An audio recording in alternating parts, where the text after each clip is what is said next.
right, let's get started. Audio's all fine. Everything's happening. Hi, everybody. Welcome to the show. How are you? Good afternoon, good evening, good day, whatever is going on with you. It's I hope you're having a fantastic one. It's Tuesday, as you well know, and it's Derper Tuesday. It's not just any Tuesday. This is the day that either Donald Trump's dreams of control of the Republican Party start to go down in flames, or they completely go down in flames, or they set up the fall where they will go down in flames. So that's, I think, fascinating. And thanks. I'm glad you like my shirt. I ordered it off of Amazon. It's got a curious little button that I'm not sure what it's for, but it wears very well, and that's nice. It's comfortable. Obviously, we have a bunch of things to talk over, and the sort of scramble. There's something I'm noticing, and I want to show you something. But I like at the top of the show, we don't need to do the whole clip because, quite frankly, it's blitzingly dull, as a lot of these right wingers have become. And let me here it is. I can't. Okay, all right, calm down. So one of the problems Republicans are running into right now that's abundantly clear to everyone watching is that they had all their money on one pony. They were betting on Russia since friggin' 2012. Like they were all in on the idea that Russia is ascendant, that China, it's definitely the dictator of choice. Were they to set up their own, they would use a similar system for their own magic evil kingdom. But Russians are white, so the Republican Party, for some odd reason, fell in love with Russia. The NRA was getting money. Famously, Maria Butina, who came over here and slept her way around Washington, D.C. on direct orders from the Kremlin and passed out cash to, Republican-aligned groups like the NRA. And then that money magically found itself in the coffers of powerhouse Republicans in their establishment of, Republicans that have been around for a while, and up-and-comers that they had strategically eventually wanted to bag of sand that golden idol out of existence. So Russia had a strategy set up, and the Republicans fell for it because under the veneer of family values, they are obviously hedonistic kleptocrats, and what's not to like about Russia if that's where you're from? And they even got their main dude to run in 2015, started kind of, pushing that up based on the idea that he would be easy control. He's a bit of a sap, and he wants what Russia got in the future, or at least what it allegedly would have. There's a big chunk of the Republicans that felt about the Russians the way, a lot of businesses like Hollywood, the WWE, some manufacturing companies and the like felt about China, right? So let me show you something. I'll show you an example of this. So most of the conversations that you and I hear, and by the way, you're watching HAL, SPARKS, Mega Worldwide. I've been doing this show since the beginning of lockdown, and it's just turned into a wonderful gathering of crazy, like-minded fools like myself who happen to think that the Earth's going to keep spinning, that the world's going to keep on turning, and ain't we lucky we got them good times. So this is, I have been called horrible names like enlightened centrist and neoliberal con liberal. I don't know what it is. They make these words up, and then they pretend they have meaning, and then they throw them at you, and they expect you to be upset when you're like, I'm not even sure you know what that means. Anyways, I've been called a bunch of things, but what I really am is an optimist overall, and that's what I'm bringing in here. You have there is nothing to fear, including fear itself. Interestingly enough, it'd be So my point is that in the lead up to this, around the lead up to the Russian invasion of Ukraine and their war of opportunity against the Ukrainian people and their genocide that they intend to carry out. In the lead up to that, there was this normal, like, oh, well, is this gonna, I don't know, maybe, why would they shouldn't, like those kind of stupid conversations. And Biden came out and said they're gonna do it. And even Zelensky was like, I don't know, I mean, they do this shit all the time, don't they? He's like, no, dude, trust me, we've got the intel. We're gonna tell the world we know they're gonna do it, because they're fucking well gonna do it. They're gonna do it. Like, just trust me on this. They didn't do it yet. They're gonna do it. They're coming. Just, you don't send medics to do a military exercise. They're bringing shit to the front that they don't need unless they're going in. We've got pictures. We know. Trust us on this. And indeed, they did. And it was, the only thing surprising about it was how shitty a job the Russians did in attacking a much smaller country. You know, famously, they have had 3, maybe 4, possibly 6, depending on your definition of a ship, boats sunk by a country with no navy.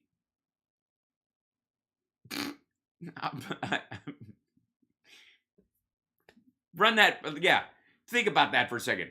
Russia has had 6 of its boats sunk, including its premier battleship in the Black Sea, the Moskva, named after Putin's hometown, if you believe the propaganda they put out that he has one 800 square foot apartment and at home that he really hangs out in, and a 1,400 square foot apartment that he uses while he is president of Russia.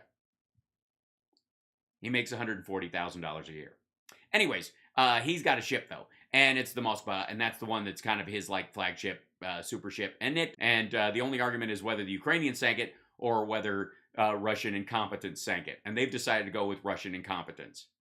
Pow! Just amazing. Anyways, so, you know, in the reporting about this war, as soon as it was clear that the Russians didn't know what the fuck they were doing, had bitten off way more than they could chew, had been smoking their own stash, and thought, this is going to be a fucking easy ride, right? And started just eating shit almost immediately. The Western news media, not just here, but through France and Germany and most of the NATO and NATO allied countries and Western countries and the UK, all started going, wow, like kind of smile, you know, in the midst of this possible, the horrific aspects of the war atrocities that Russia was committing, the fact that they were getting their ass handed to them was sorry, Doc Spano is correcting me. Excuse me. The great cruiser Moskva was not sunk. It was promoted to submarine. Yes.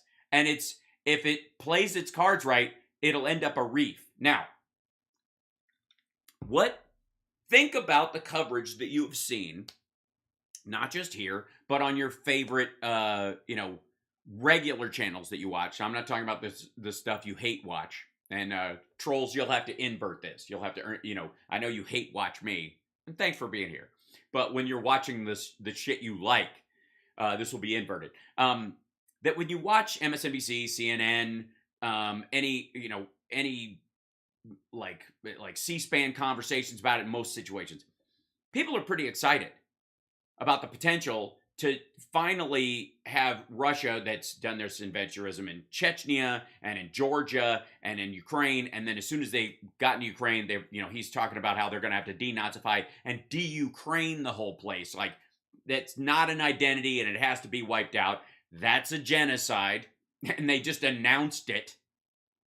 Apparently, yes, for the who's at home, for the bullshit lefties, the faux-gressives, that's colonization.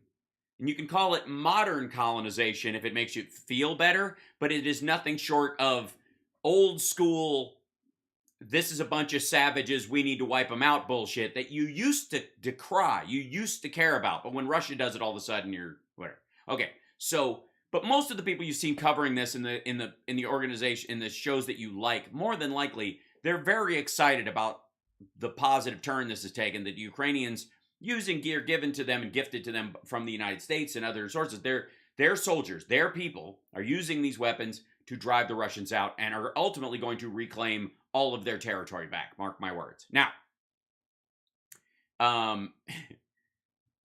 but there seemed to be some people who,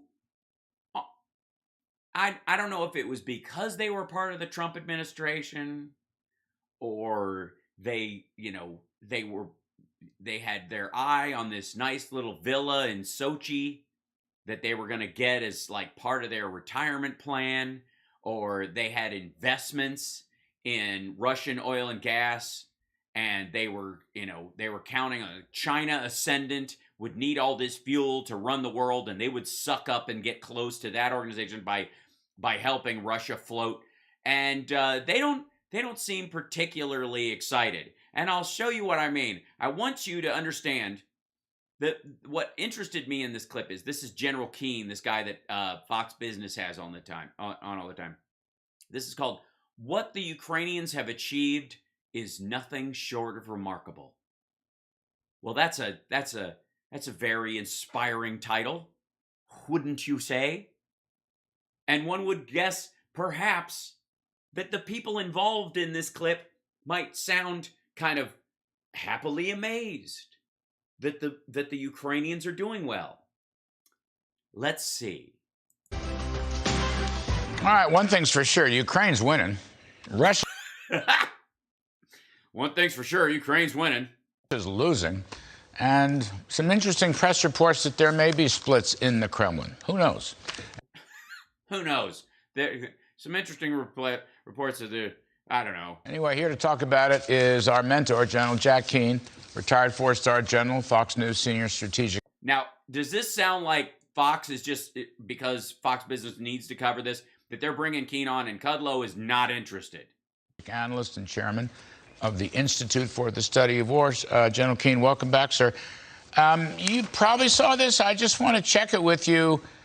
Russia ambassador to the U.S., Anatoly Antonov, military officer. Yeah, just pretend you don't know who the fuck he is, and that you guys weren't smoking cigars together during the Trump administration. And diplomat. Whenever he had his other dickhead job. You may know him.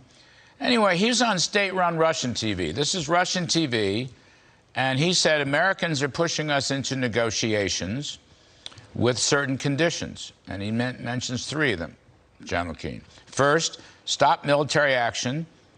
Yep, sounds good. Stop it. Knock it the fuck off. That's number one. Hey, everything you're doing right now, knock it the fuck off. As part of this special military operation. Second, move our troops back to where they were before 24 February.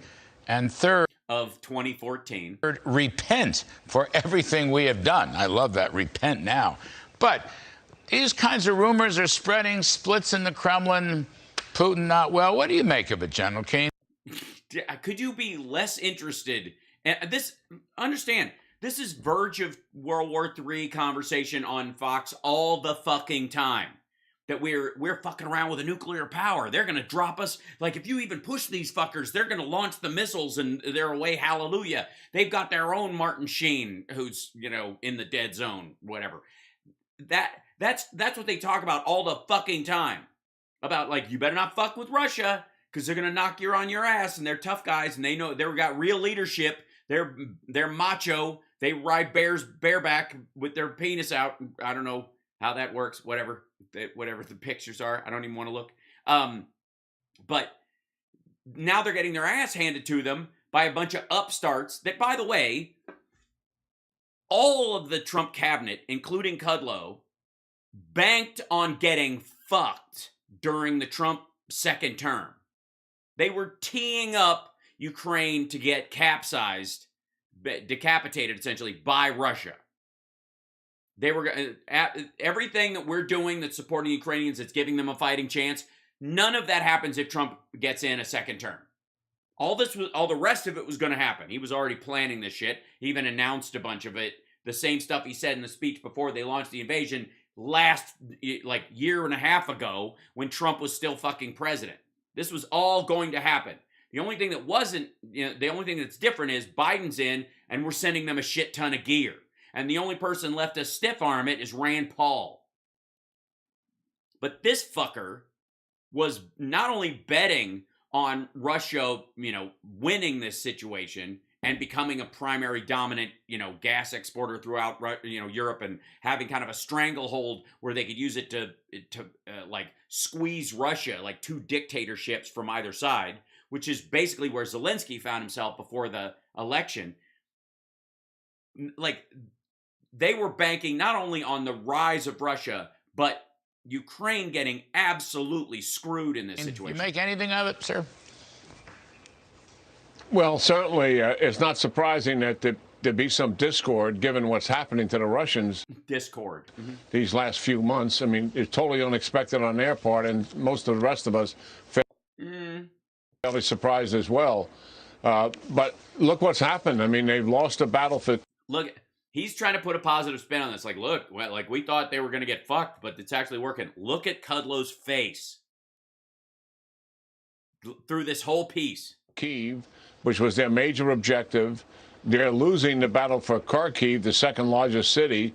There's some remnants north of the city that have not withdrawn yet, and the Ukrainians are counterattacking the drop. By the way, narrator, since they've taped this, those Russians have been routed.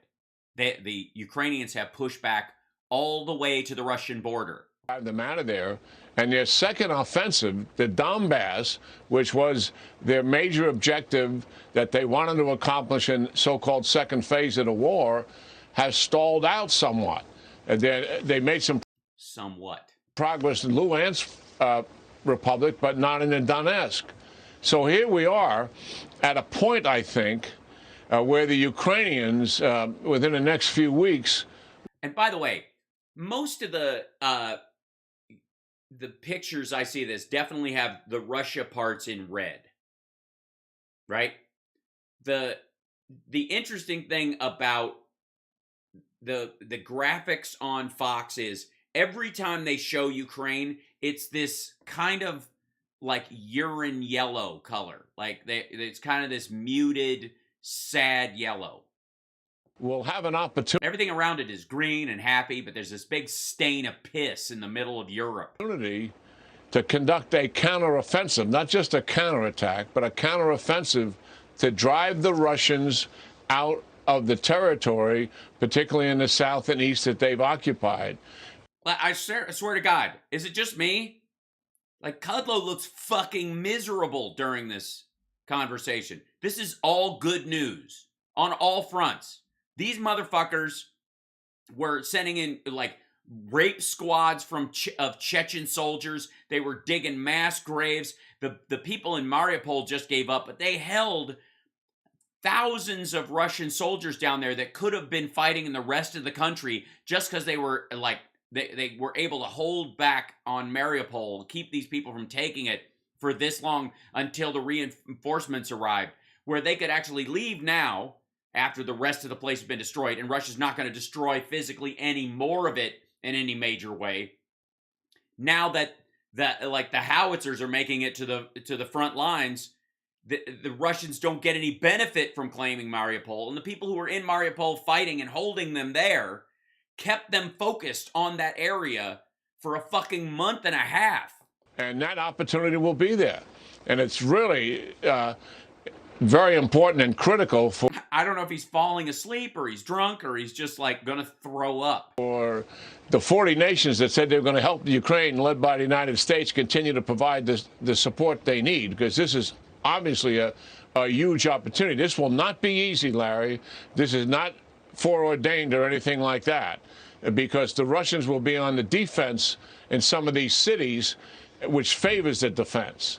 And it remains to be seen if the Ukrainians can muster that kind of a counteroffensive. The Russians that are on the defense in those areas are not the same as, say, the Ukrainians who are on the defense in other cities, because the Russians that are defending Donbass and Crimea and those areas aren't from those areas. They're from Russia proper. So they don't give a rat fuck. It's not their ground. I am done underestimating them. And what they've achieved is nothing short of remarkable here. So we have a lot in front of us here. The Russians, understand this, they have taken more territory than what they had prior to 24 February, and that's all in the south. and in the East. They want to grind down the Ukrainians.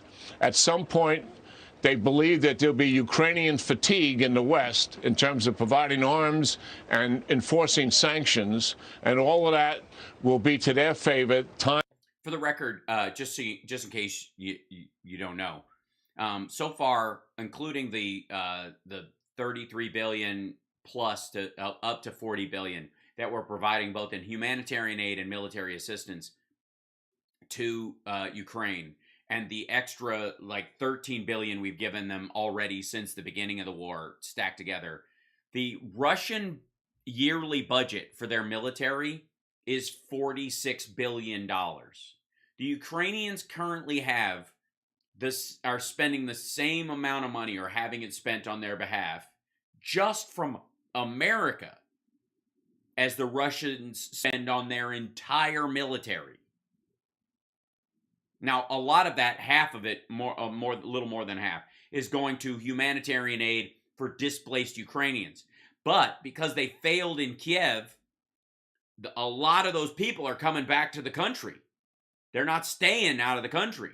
The only people who are staying out are the people who are in like Kharkiv and other places. It's going to take a long time to rebuild.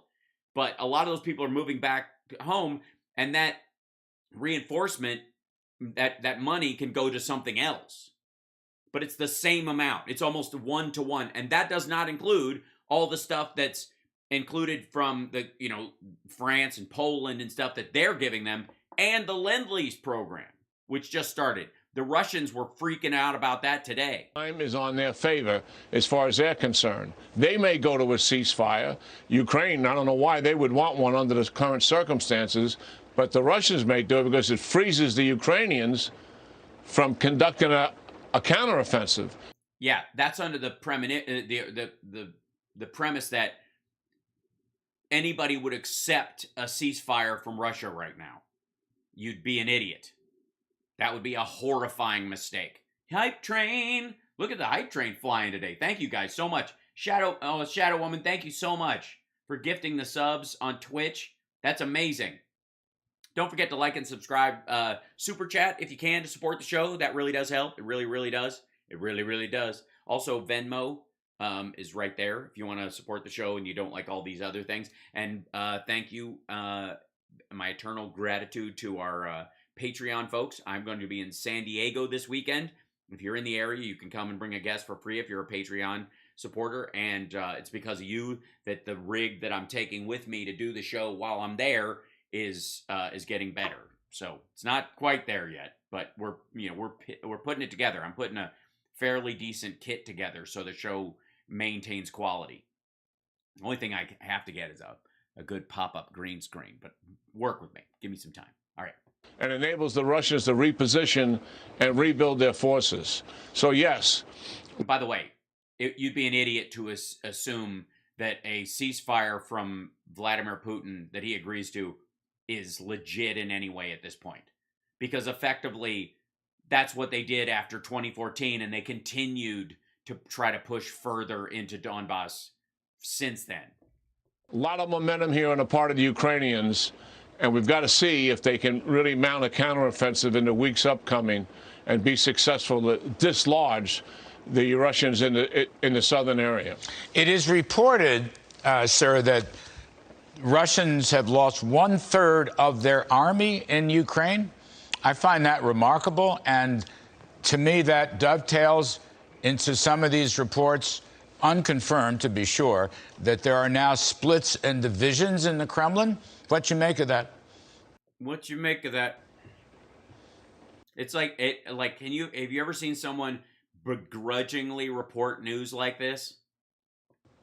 Well, I can't understand how anybody could looking at this who's knowledgeable in the Kremlin, in military, or in the policy, or even in the intelligence arena, and not have some grave concerns about what has been happening on the battlefield. That's because what has taken place is absolutely 180 out from what their expectations are, and certainly there has to be some discord and some disagreement about what the course of action going forward, truly and really should be.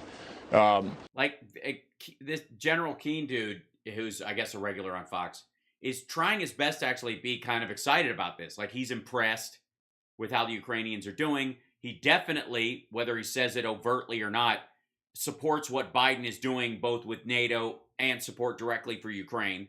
He's one of these guys who's like, fuck Rand Paul behind the scenes. You can tell by how he's talking about it, but he's talking this kind of like bored, muted terms because it's Kudlow's show, and look at his fucking face. I mean, he always kind of looks like that, but he's just, I don't know, what fucking house was he expecting to build? So yeah, that's got to be there, Larry, and I don't think we need to be surprised by it. But listen, there's one man calling the shots here. Despite the disagreements and the discord, I believe Putin, he's in charge 22 years.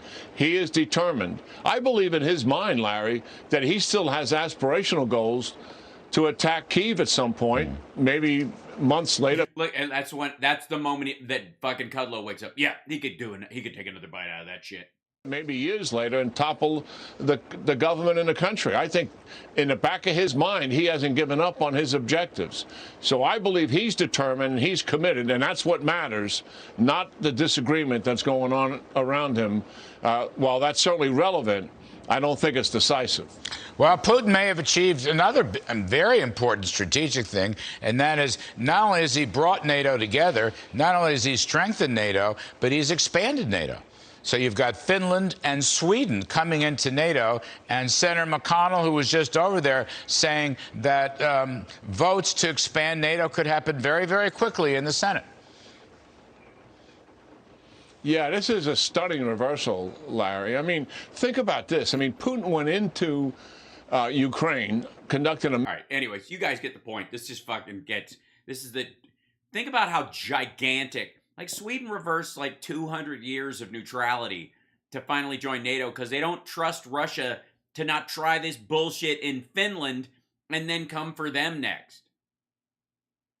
So that's that's fucking huge. And he's like, well, this might, trying to... that stood out. Yeah, isn't Turkey blocking both? Yes, but they can outvote them. It doesn't matter. Yeah. Mm-hmm. Well, exactly right, Sonic Fear. Biden pulls NATO together, and this dipshit gives credit to Putin. Precisely. What they're doing is he's trying the irony pill, but the reality is that because the Biden administration circled the wagons with NATO and said everybody's got to be on board with this bullshit, or none of it means anything, and you guys are fucking next, which they absolutely are. There is no way, I don't know where anybody fucking thinks that, if we just and there's a bunch of this on the right and there's a bunch of this on the far, far left, that's where they horseshoe into each other, that they just seem to be under the assumption, under the false assumption that all Putin wants is that little piece of, he just wants to keep Crimea and a little bit of this, and they're just going to take these two places, they're going to declare them as autonomous, independent republics, and then absorb them. And then that's it, man. That's it. Kansas Door says that Finland is ready to slaughter the Russians again. Yeah, I mean, they have more trenches dug than any country in Europe still because of Russia. They have a huge border with them. And by the way, holy shit. So a couple of days ago, there was this, they asked, they were talking to Putin about, Sweden and Finland joining. And he literally said it didn't mean anything. It was no security threat to Russia if Finland and Sweden joined NATO.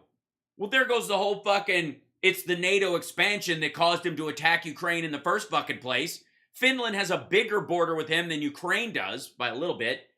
And if they're joining NATO, why isn't that a threat? If it's either NATO encroachment with missiles or it fucking well isn't, why does it matter that it's Finland and with a giant border right next to St. Petersburg or fucking Ukraine? What's the difference? Well, the difference is they were always planning on attacking this, and Finland, it would be a lot less popular to attack Finland first. But after you've claimed Ukraine, and you have all their oil and gas, and you have all their minerals, and you theoretically have a stranglehold on Europe, Then you could invade Finland using all those resources in about 10 years in a massive singular push. Just obliterate the fucking place all the way to the water, which is what they missed the last time they tried. That's the theory. It's fucking gross. And the idea, though, that Finland can join NATO, like the fact that he's saying that now means it was never about that in Ukraine in the fucking first place. Ugh. It's so sick. And so, and let me see if I can find this. This was amazing. I know I'm going to get off on a tangent that's more reminiscent of the morning show, but since I didn't have one yesterday, I was like, I need to look up this piece. By the way, I would like to just send my love out to John Fetterman and his whole family. Like, he had a little stroke scare, and he's going to get a pacemaker. He's running for, he's the Secretary of State, Lieutenant Governor? I'm going to blitz on Lieutenant Governor of Pennsylvania, and he's running for Senate, and I just wish him well anyways, because he and his wife, I've met them, and they're lovely, lovely, lovely people. And let's see, where is it? This is like on Russian media. Oh, I know. I'm sorry. It was on. That's right. My bad. I was on the wrong site. I'm looking something up real quick. There's a couple of pieces on here, but yeah, here it is. This is fucking like crazy shit. Hold on. So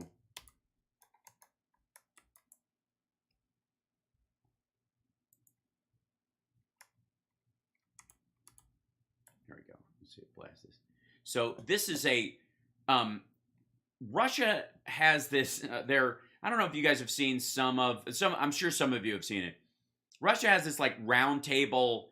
It's like if The View was made up entirely of supervillains. You know what I mean? So the Russia has this weird. If you guys are watching the Pentaverate, and if you're not, you should. The sort of main chamber of the Pentaverate has like, it's all black and it has neon lights around the edge of it and a big triangle shaped screen that has I guess it's got the supercomputer that runs the whole thing and has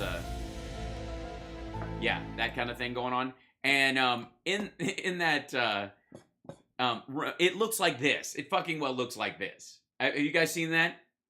Let's see. Yes, Fetterman is doing okay. I'm looking at the chat right now.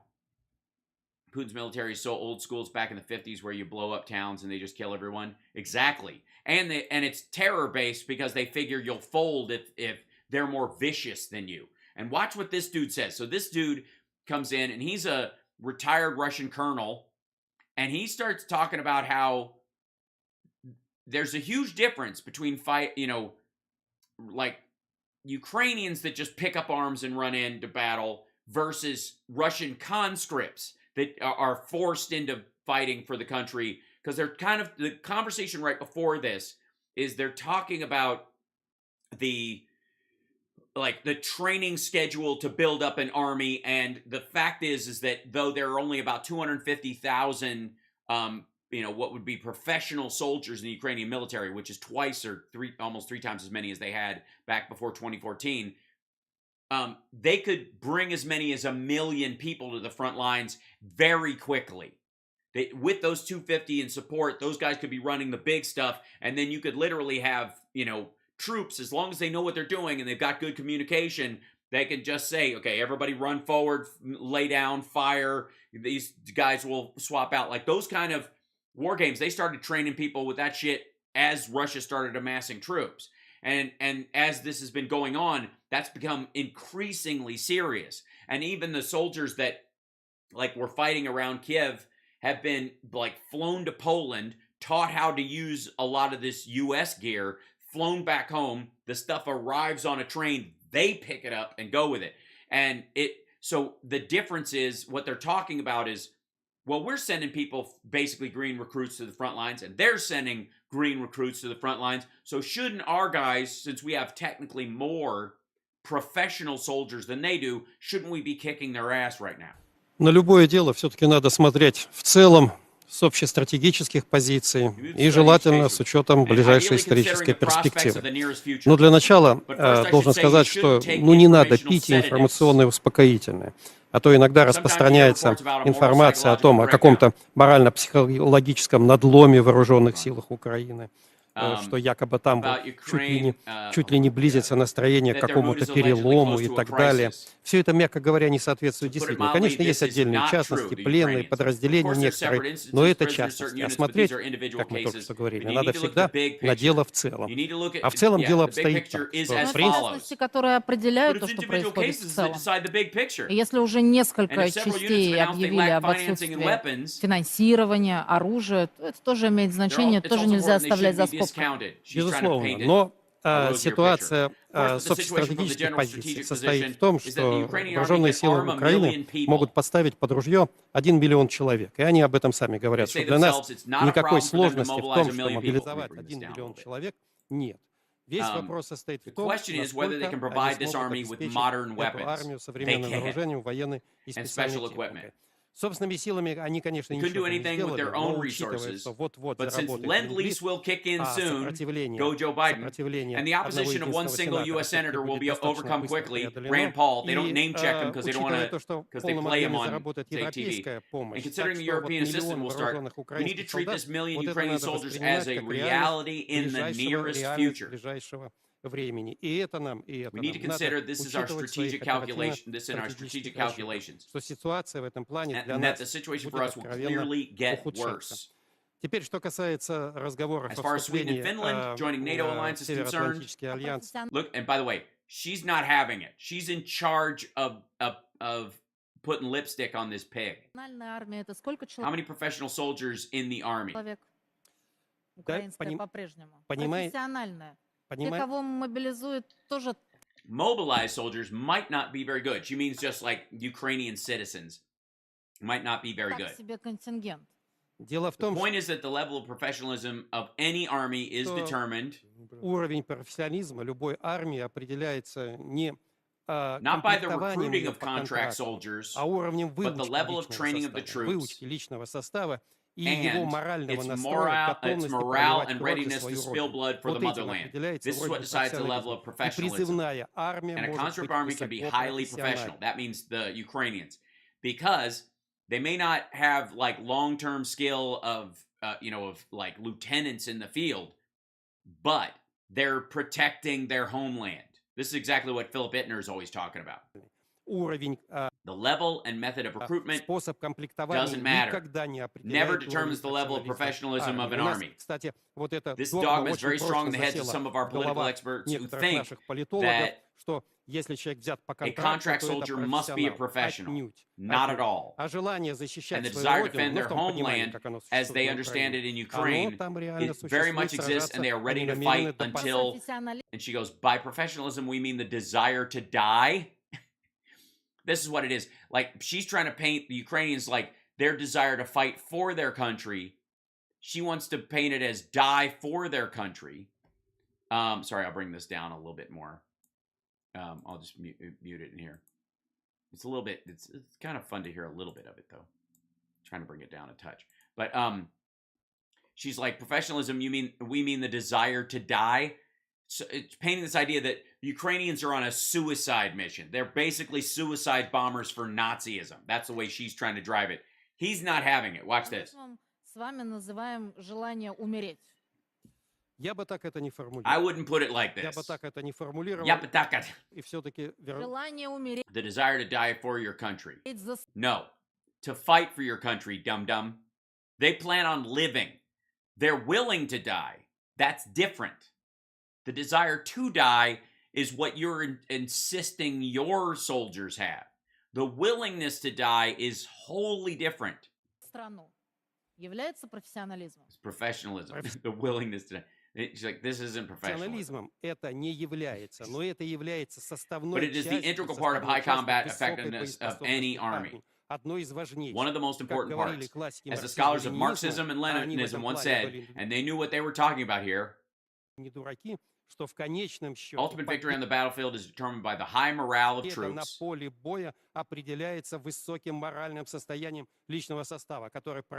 are spilling blood for those ideas they're ready to fight for. That's how it is. The scholars were right. But returning to NATO, what should I say? The most important thing is to remain realistic from a political and military standpoint. And this is the part where we get into him. This is a general on Russian state TV. He starts talking about sanctions and the fact that Russia is an international pariah right now. If you don't, the sooner or later reality will hit you so hard you won't know what's hit you. The most important thing here, again, looking at the big picture from the general strategic standpoint, is not to brandish missiles, for goodness sake, in the direction of Finland. That looks comical. The biggest problem with our military and political situation is that we are in a total geopolitical isolation. Remember this. When people are talking about the Biden sanctions didn't work and they should have and they don't know what the fuck they're doing and they're trying all this stuff and their coordination with these countries wasn't going to do fucking anything and sanctions don't work and whatever, what they've gotten, it's so dire and it's going to stay that way until Putin is deposed and a new government says, sorry, we're moving completely the fuck out. That was nuts. We're not doing that shit anymore. We're going to be good neighbors from now on because we want to make money and for our citizens just like everybody else does. We don't know what the fuck he was up to. I always thought it was a bad idea, but he'd kill me if I said so. There's going to be a ton of that. But until that happens, they're a pariah. And the whole world is against us, even if we don't want to admit it.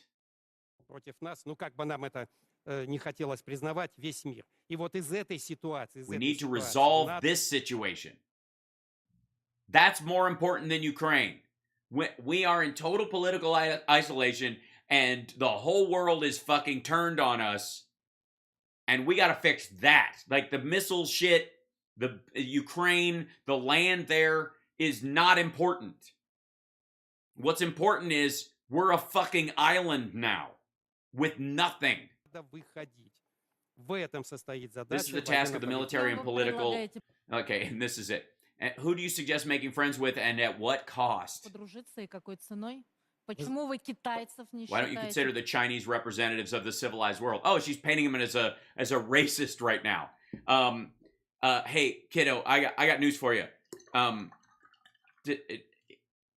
don't know if this dude knows about the current state of the Chinese economy, but he sure as fuck knows about the current state of the Chinese military.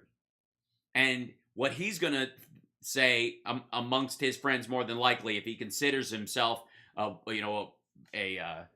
scholar of war or some shit, is he's going to go, if they run their military like that, that's how they run every fucking thing else. And it's terrible. The Chinese military is less prepared and less effective than the Russians are now known to be, much less what they were thought to be. Why are representatives of India less favorable than the Brits? Well, because India can't be counted on to back you up because they're a democracy. You can't fight against democracy in the world and then expect a giant democracy for real, not the pretend one that they kind of have in other places. India's a genuine one. As fucked up as it is sometimes, they're a real democracy.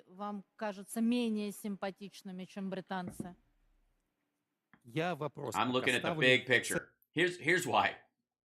Because those are two giant developing nations, one of which is on a cliff right now economically, and their people are going to be starving and freaking out.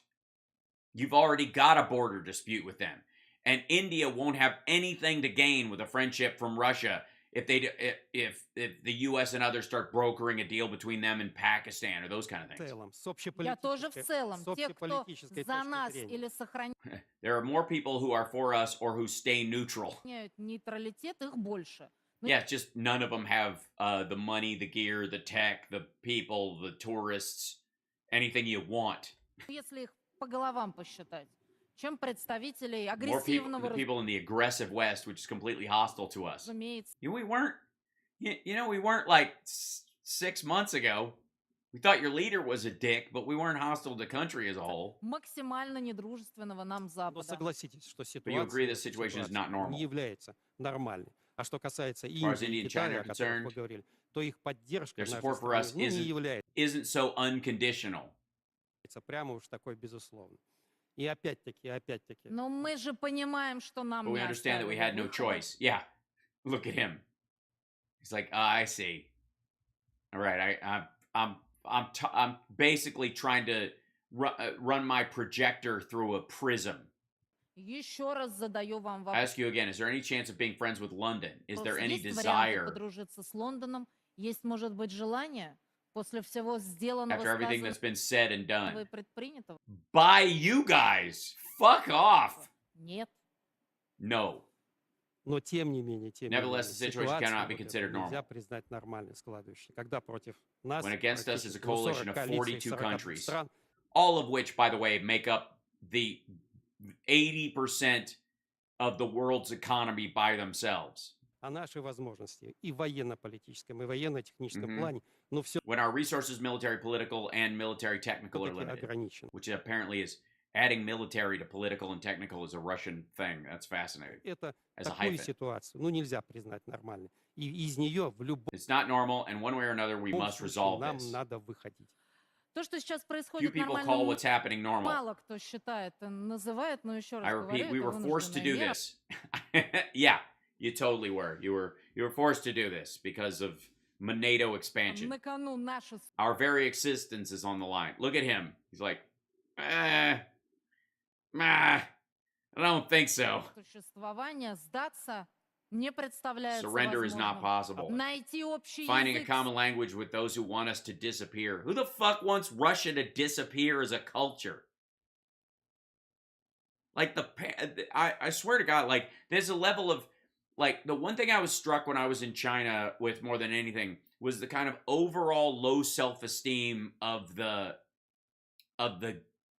sort of projected image of the country, that somehow that they thought the world looks down on them as backwater and backwoods for some reason, when most people, especially in the last 12 years, have really looked at China as ascendant and kind of amazing for all their infrastructure stuff, even though we now know it's basically cardboard. But at least the thought of it, maybe that was why. Maybe it's because they knew it was bullshit and just for show, and the people who were amazed by it, they're like, well, of course that asshole thinks it's amazing. Look, I mean, I showed you guys the world's biggest library, which didn't have any fucking books in it, in a country that drastically controls what books you're allowed to read, is kind of hilarious, right?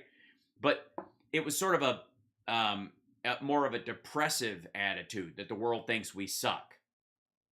And a lot of that more had to do with sort of the copying of Stalinist Russia than it had to do with Chinese cultural stuff, which they had obliterated in the Great Leap Backwards. The Cultural Revolution, Mao's Cultural Revolution, was a horror. I mean, more people killed there than in the Holocaust, by a factor of 10, or at least a factor of 6, let's say. But Russia seems to have like a version of that is based on more of an angry, paranoid vision. Find наше исчезновение не is представляется. impossible. Okay, so yeah, see, and again, how do you go to the fucking negotiation table with this bullshit? Everybody's like, we just need to push for peace. We gotta get Russia to the negotiating table.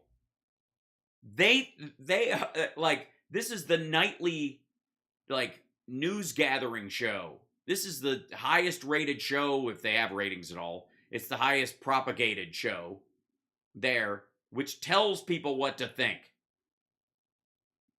And the message is they want us to, we're the Jews right before the final solution. They want us dead. How do you even, yeah. Придется идти до конца, и здесь уже кто сдюжит, я исхожу из того, что это будет наша великая страна. The great country will win. Anyway, so that's, and indicative in many ways of where they are right now. Like, people are finally talking, sort of speaking truth to power in this bullshit.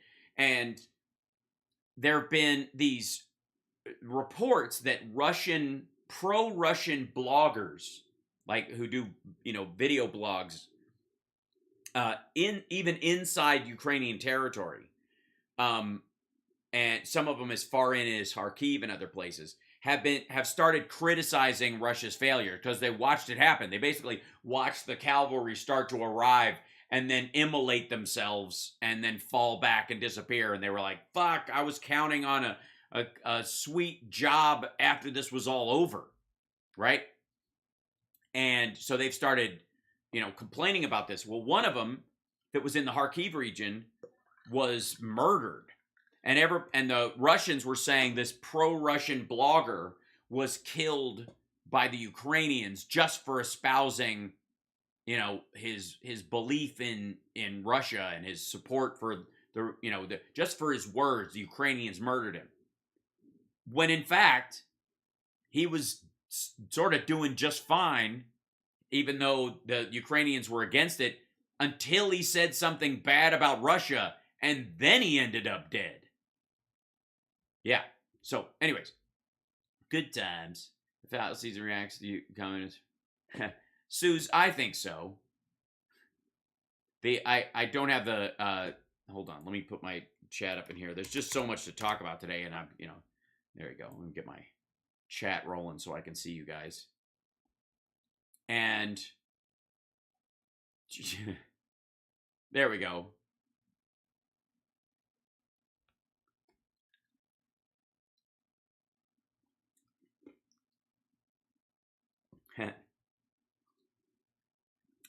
I agree, Joe. Fiona Hill is a very attractive woman. Hi, everybody. Hello. Welcome to the show, by the way. You're watching HAL Sparks Mega Worldwide, which I think shows taste and breeding on your part. And this is as good a time as any, I think, to remind everyone that there is no Hunter Biden laptop. It doesn't exist. Just as a little tip that out there. You've more than likely, you know what you've seen a picture of? Let me show you what you've seen it like. Let's see. Let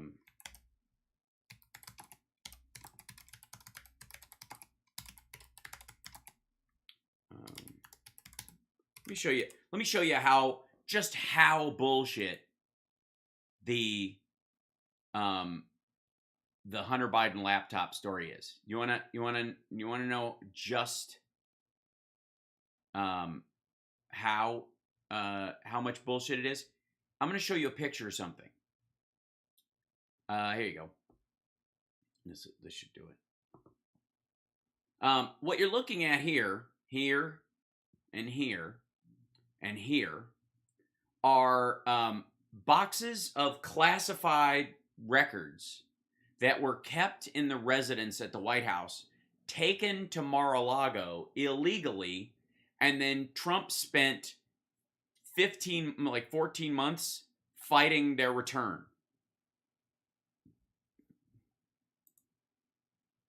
And this is the, poo, get out of here. These are pictures of those things. There's confirmation. That's the pictures of them. They were at Mar-a-Lago. There are, here's a picture of someone wheeling them around. Okay. There's a bunch of them. Now, see all these? See all these pictures? All these different pictures of this shit? Yeah, see that? Clearly marked as top secret. Here's the boxes. These are the front of the fucking boxes. Some Trump records taken to Mar-a-Lago clearly marked as classified, including documents at top secret level. Let's see. There you go. Here's the boxes. You recognize, you see those boxes, right? You can see that. You see pictures of those boxes. Now, what I want you to do is picture imagine in your head, the last photo you saw, or fuck that, not just the photo, an artist rendering of Hunter Biden's laptop. When's the last time you saw a picture of the actual thing, of the actual laptop? Or even the original hard drive copy that John Paul McIsaac gave to Rudy's lawyer. That. Where is it? Yeah. They were stacking these, they were taking these classified documents out of the Oval Office and the offices, bringing them to the private residence, and then when they moved out of the private residence, they took them with them. And then when the National Archives said, hey, you got to give those to us, they fought returning them and kept them. I guess they weren't done copying them. I know you have it, Anita. Yeah, right. It's a shitload of Post-its. Right? Laptop and 5 eggs, exactly. He took 15 boxes that we know of. Right, someone did video of them loading the moving truck. Well, there's pictures of them loading the moving truck when they moved out of, I want to say this is photos of them moving stuff out of the White House, and they noticed, like, people went back through the pictures of this. This isn't them picking them up at Mar-a-Lago. That's in D.C. But these are pictures of the boxes themselves. Workers loaded boxes onto a truck near the Eisenhower Executive Office building on January 14th, 2021. This is, so they took pictures of that shit well before the archives started contacting the DOJ and saying, hey, Trump walked off with a bunch of this shit. And for the record, there are multiple photographs of this shit. There is not one photograph that I know of the Hunter Biden laptop. Fucking ever. Just saying. And that I think is this, because this just came up in the news again, was the boxes or whatever. Every time they bring it up, I'm just going to bring up a fucking copy of that bullshit. Sorry. Okay, here we go. Now let's see. Where was I? That's still going to, and then where are we? Oh yeah, here we go. Dun, dun, dun. Former President Trump speaks at the American Freedom Tour in Austin, Texas, home of Alex Jones and his lead-line dick pills. Pray with me right now. We're gonna fight these demons. And by demons, I mean people who don't buy my dick pills. This is Trump speaking at this thing. And I guess the only place I could find this was on fucking Facebook. How do you think he sold any of the contents? I think he sold all of it. I think he copied all of it. So, by the way, most of the time, we do the whole thing all the way through. That said, I'm going to a movie tonight with my girlfriend's kid. We're going to go see The Norseman. So there's a little travel time involved. So I reserve the right to bail out of this if it gets fucking boring, or pick it up at a later date if I run out of time. Just as a heads up. But this is him in Austin, Texas, because he only goes to Florida and Texas unless he can rent a field somewhere. And by the way, this is a paid event. They paid him to be there. He's broke as fuck. That's why he's doing these. Oh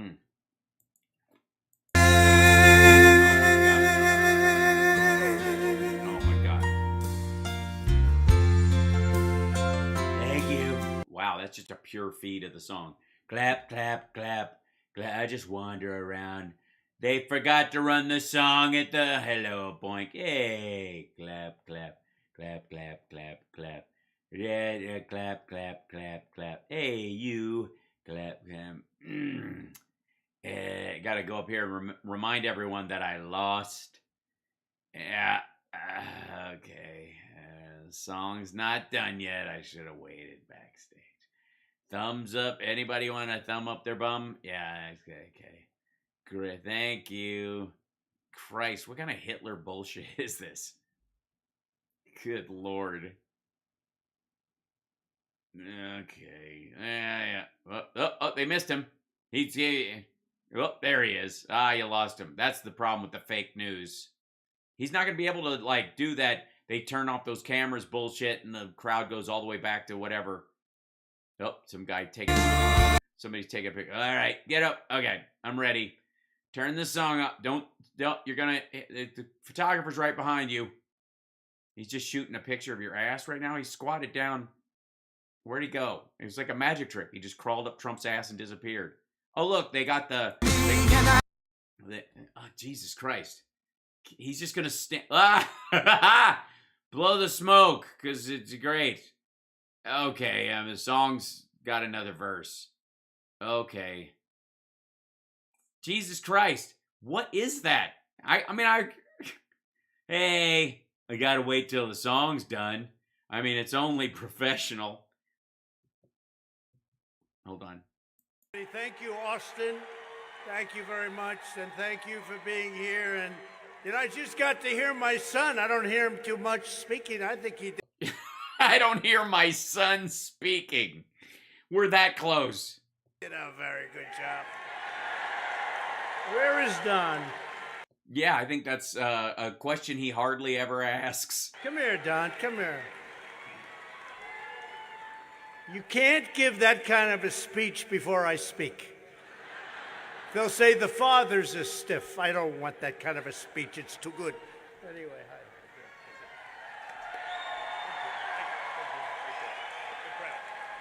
Great crowd. Great crowd. My kid.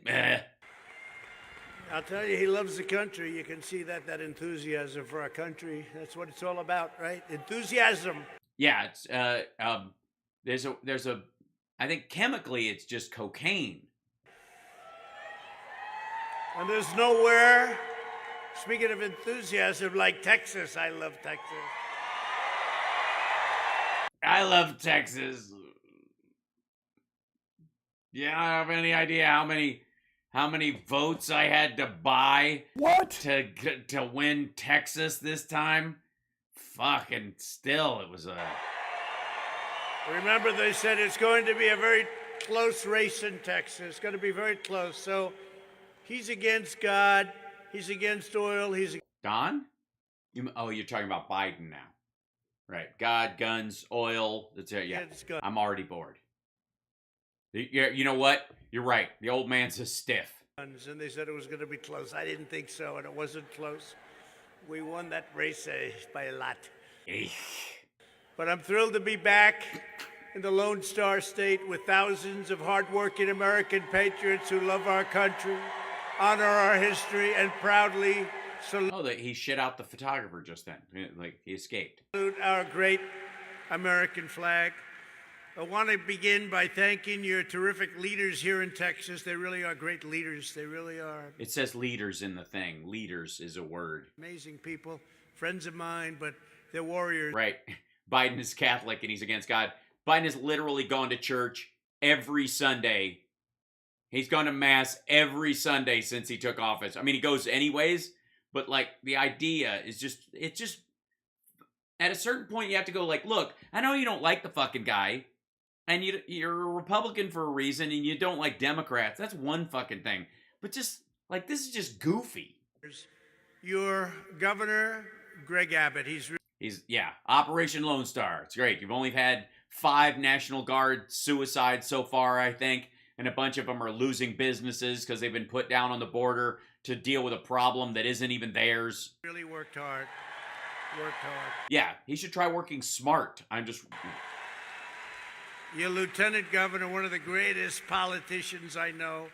I've endorsed more people for this man.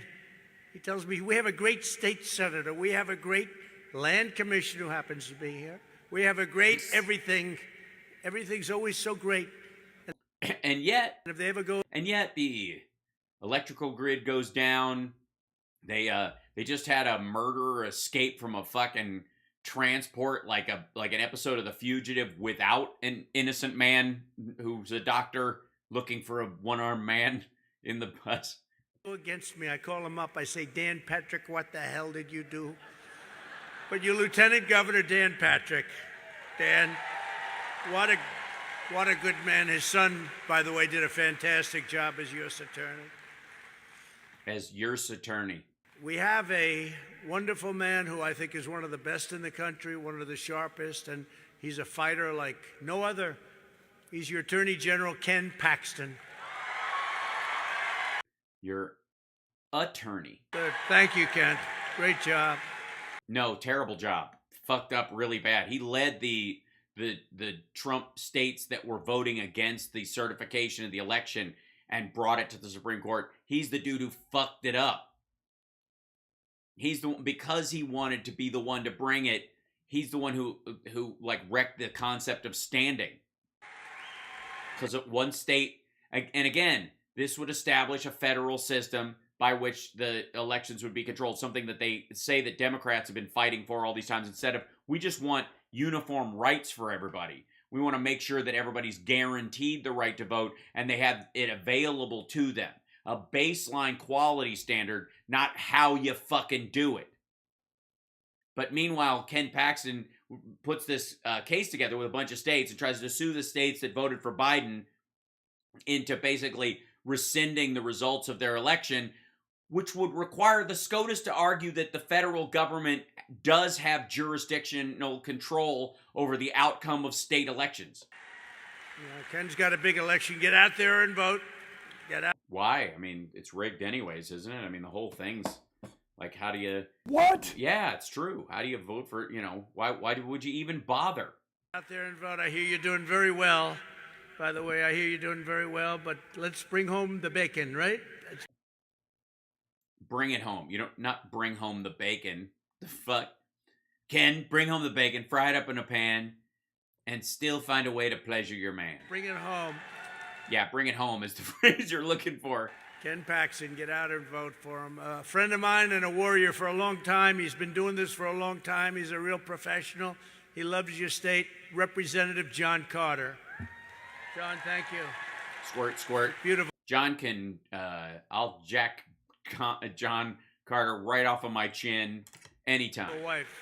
Thank you, John. And your next land commissioner, somebody that's really a star, and she's going to be a rocket ship. You watch. Dawn Buckingham. Thank you, Dawn. You're a rocket ship. Future State Senator Pete Flores. Thank you, Pete. Good luck. You're going to do well, as usual, as you always do. And Texas House Member Frederick Frazier. For movement. There's never been a movement like this in the history of our country. There's never been such a movement. Well, I mean, the Confederacy, I think, comes to mind. I mean, honestly, if there's direct parallels. Like, even the fact that you got your own logo and you're trying to tear the country apart and stop the peaceful transfer of power. There's actually a lot of, there was, and it lost the Civil War. I'm just saying. And to our shared American values of faith, family, and freedom. Thank you very much. And we didn't want the press to come, so we kept them out, and they went crazy.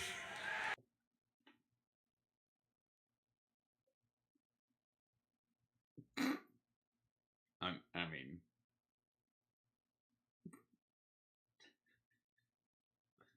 did they? They went crazy. Yeah, now he's staring right at the camera like, oh, that's right, there's no press here. And I can't call him to boo people because it's our cameras. Also, this is Fox News' channel. So I guess they are there taking the feed.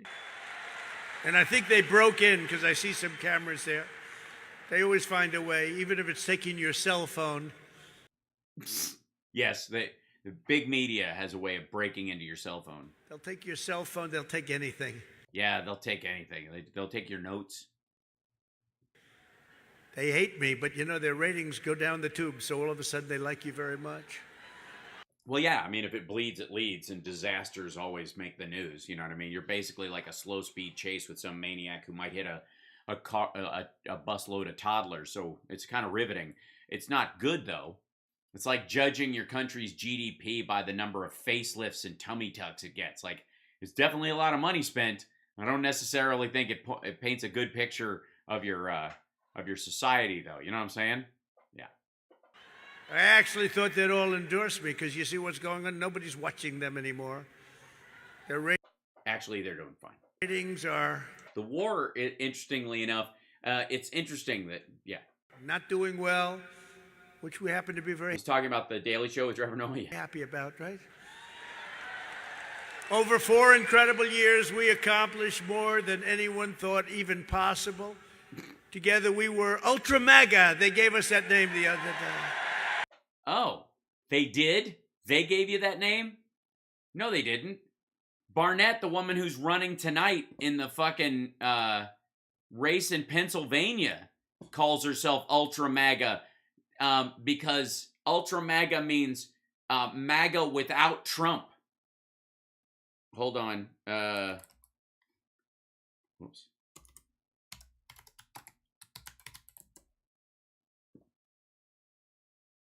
Whoops.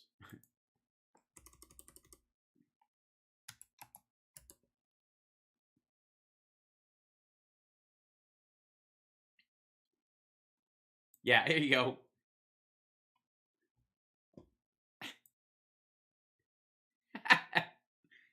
So they've decided, like, it looks like Barnett might actually beat Mehmet Oz. And so she calls herself Ultra Maga, so he's now claiming it for himself. That's Barnett. That's the, where is it? Yeah, Kathy Barnett. Let's see. Barnett, who has been described by Trump ally and right-wing strategist Steve Bannon as quote, Ultra Maga, has seen a surge in support over the final weeks for the most expensive races in the country. She's emerged as one of the frontrunners in the race alongside Mehmet Oz and David McCormick. Yeah.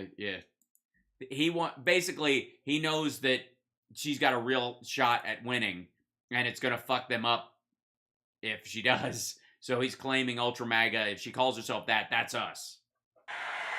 That's MAGA. No, Biden did. And you know, with the Ultra Maga, I said, boy, that sounds good. So he said that Ultra Make America Great Again. That's good. I like that better. I think let's change the name. We'll use Ultra. Yeah, MAGA, since it's all letters anyways. We're not MAGA anymore. We're MAGA, like Melmahay.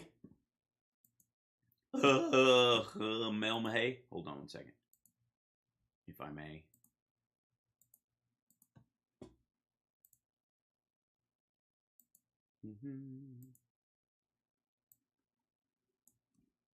Hold on. I like MAGA. Call it MAGA. MAGA. It's like, you know what it's like? It's like opossum. MAGA. Opossum. You say possum if you're from the north or somewhere, but if you're in Kentucky, man, we call it opossum, apostrophe possum, because I don't know, something about the Irish looking all weaselly or some shit like that. But MAGA, I like it. Ultra MAGA. It's kind of like regular MAGA, but with retsin, a chemical I believe is dangerous. No, but we'd never get rid of MAGA. No, you're never going to get rid of that. You're never going to shake that, man. Absolutely. Don't worry about it. You are not going to have to update your tramp stamp. But then they call... Why is that camera shaking, man? Is he on a jungle gym or running around? What the fuck? Me, the great king of MAGA. And I said, the great king. Yeah, they were, I think they's fucking with you. I mean, don't get me wrong, you know, let's be honest, we live in America, we fought a war against a king, and they don't like that shit. So, just saying, you know what I mean? Like, calling yourself a king ain't necessarily a compliment. It usually means you're inbred, you gluttonous fat fuck that actually that makes sense. A Magoo. You're right. That's what it should be, Napa Valley girl. A Magoo. Ultra make America great over and over. A Magoo. Great king. That's what's happening. Somebody said they laughing at him. That's why it's shaking. Whoever's sitting back on the bleachers under the camera, they laughing like this and then making it all shake up, shit like that. Either that or they're masturbating. I mean, they could be ultra MAGA. And I said, that's a good thing, isn't it? You know, the greatest was at the beginning of the administration. They came in. We will not abide by America first. We're not going to allow this to happen. America first. We're not allowed. And somebody said, you better stop him. This is not a good thing. Say we don't agree with Trump's policies on Second Amendment, on. Yeah, here's the problem, man.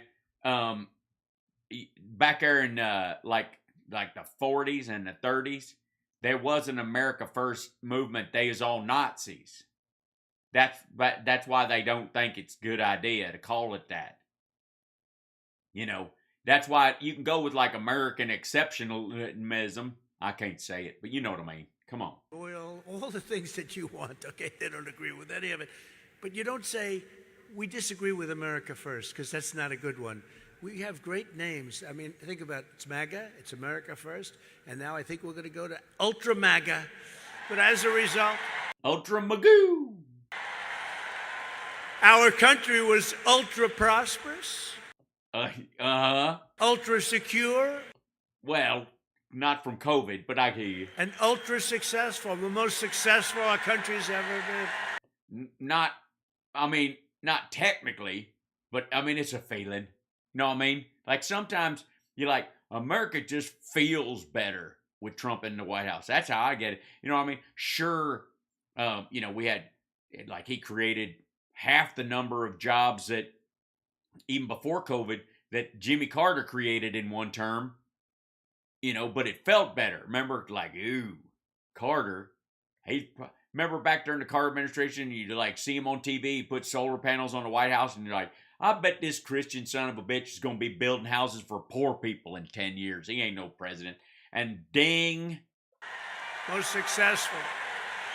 We created 7 million new jobs. We had a record 164 million people working, far more than we have today, by the way.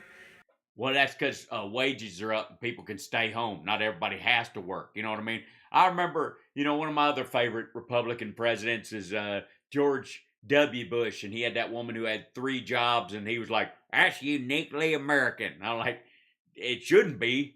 We achieved the largest poverty reduction in over 50 years. We lifted 7 million people off of food stamps, and we lifted 10 million people off of welfare. Never happened before. How'd you do that? I'm asking for details. That's just wrong.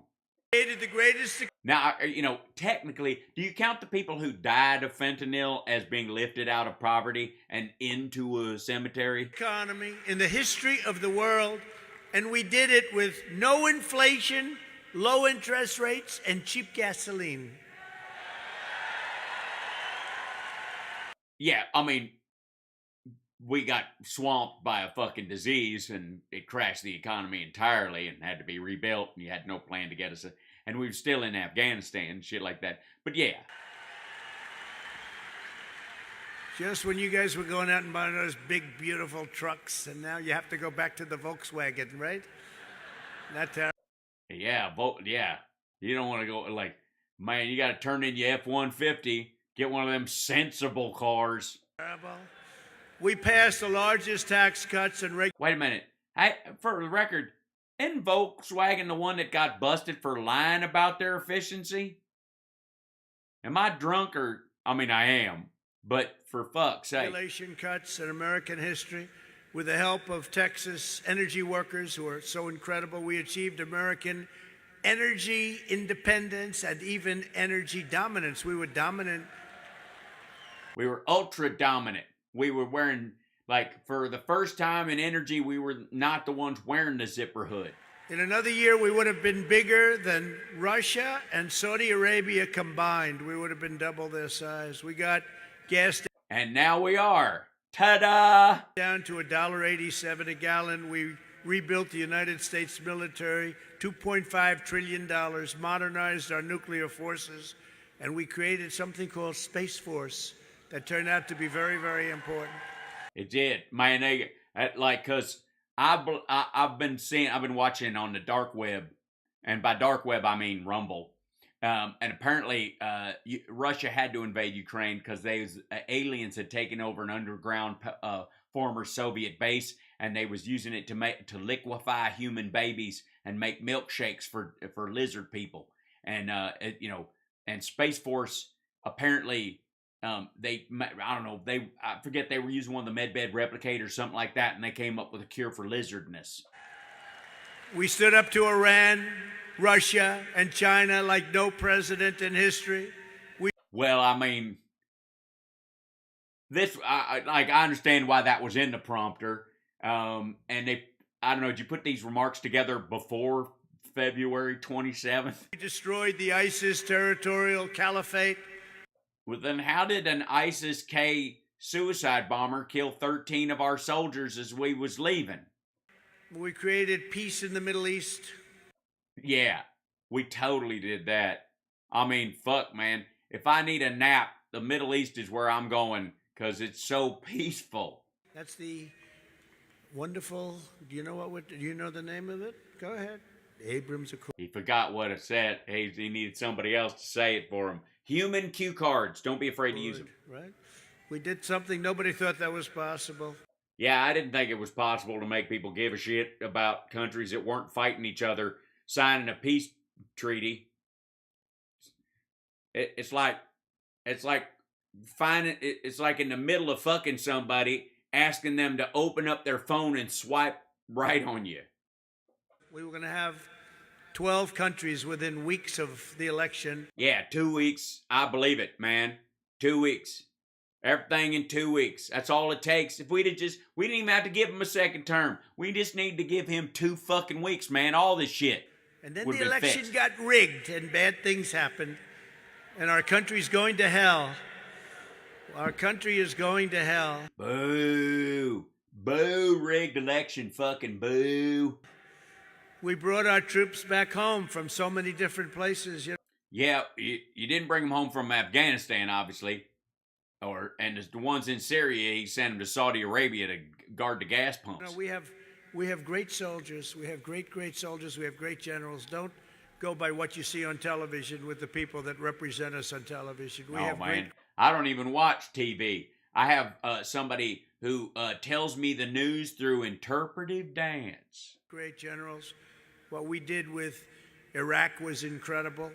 We defeated the ISIS caliphate. We were told we couldn't do it. Even some general said, and we did it in 4 weeks. We had a great general there. His name was Raisin Keane. General. Oh, yeah, tell me the Raisin Bran story. What's your name? Keane, sir. My name's Keane. What's your first name? Raisin, sir. I said, wait a minute. Give it to me again, Raisin, sir. Your name is General Raisin Keane. I love you, General. I've been looking for you, General. I've been looking for you, not one of these guys that takes 3 years all the time. Hey, man, you were in office for 4 fucking years. How long would it take, General? How long would it take to knock out the caliphate? I was told 3 years, General. Sir, we can do it in 3 weeks. Yep, all you got to do is kill all the men, women, and children within a 50-foot radius of every single member of ISIS, and it's like lickety-fucking-split. I said, I'm liking this guy more and more by the minute. And I said, General, how would you do that? Well, sir, they never fought him very tough. They only wanted to fight him from one location, and it was a location where we are right now, sir, very far away. By the time our planes got there, they had to come back and refuel. And it wasn't good. Well, General, what would you do, sir? I'd hit him from here. I'd hit him from there. I'd hit him from every goddamn airport we have. It's sort of like a green eggs and ham strategy. I'd hit him in the boat. I'd hit him with their goat. I'd hit him in the sand. I'd hit him with my hand. I do not like ISIS-K. I do not like them anyway. I'd hit him from the left. I'd hit him from the right, I'd hit him from on top and underneath, sir. We'd hit him so many different ways. Hit him in the day and hit him in the night. Man, how you ever going to have a rap career after you leave office for the second time? Hoping you win. I'm going to be there. If you can't even throw down a baseline rhyme. Fucking hell, man. Sir, they wouldn't know what the hell happened. I said, why didn't you tell this to these generals that told you what to do from Washington?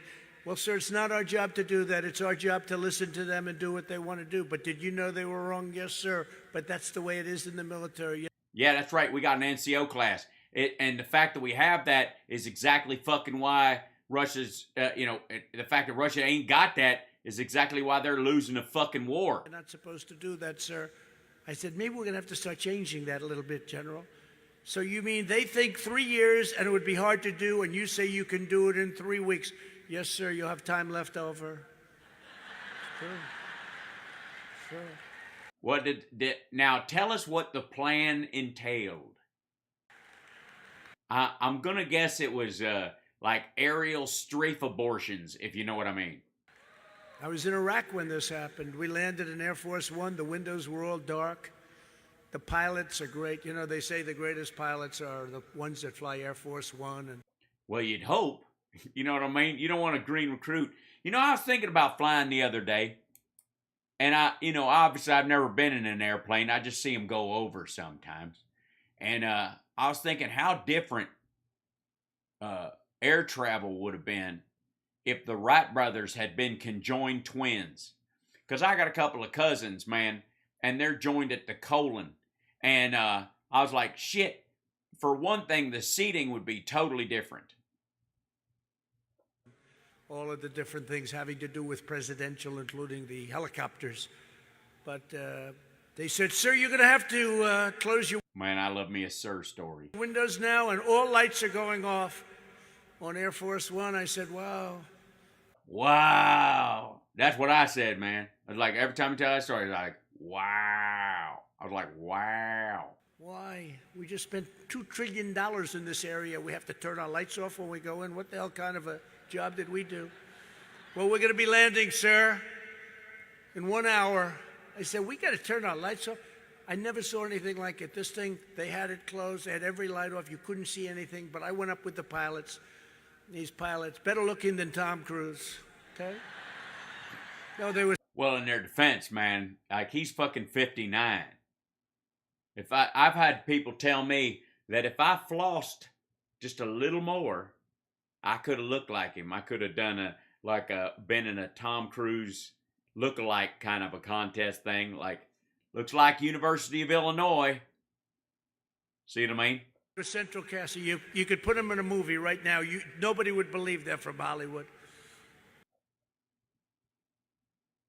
Not from Hollywood. I think he means nobody would believe they're not from Hollywood. They're from Central Castle. Never mind. Better looking than Tom Cruise and much stronger. So. Well, I don't know about that, man. They said a lot. He does a lot of his own stunts and shit like that. I mean, he did a bunch of his own flying. I went and saw that Top Gun, man. It's a good movie. I'm with the captain and all the people up there. And you just with him? You two are together now? Still? That's quite an announcement. We're flying blind. You couldn't see anything. And I'm saying, Captain, are we close? Yes, sir, we'll be there in 5 minutes. Where are the runways, Captain? I don't see a runway. We're in the middle of a desert. Yeah, if they don't want you to see the plane, they sure as fuck don't want you to see where the goddamn runway is, dumbass. Why the fuck would you go through all the fucking... You're gonna hide the aircraft. You don't think they could just sit there and look for a little movement in the sky? Oh, here it comes, and it's close to the ground. Soop. What the fuck? Iraq. And I said, I don't see anything. No problem, sir. Don't worry about it. Then I hear 1,900. That's feet. You know what 900? Yeah, we know what 900 feet. 900 feet is when you're in a plane like that. It looks like you're already landing. 800, 700, 600, 500. I said, Captain, are we okay? Jesus Christ. Man, were you fucking panicking? Stay out of the fucking cockpit, man. You're going to crash the plane. Yes, sir. No problem, sir.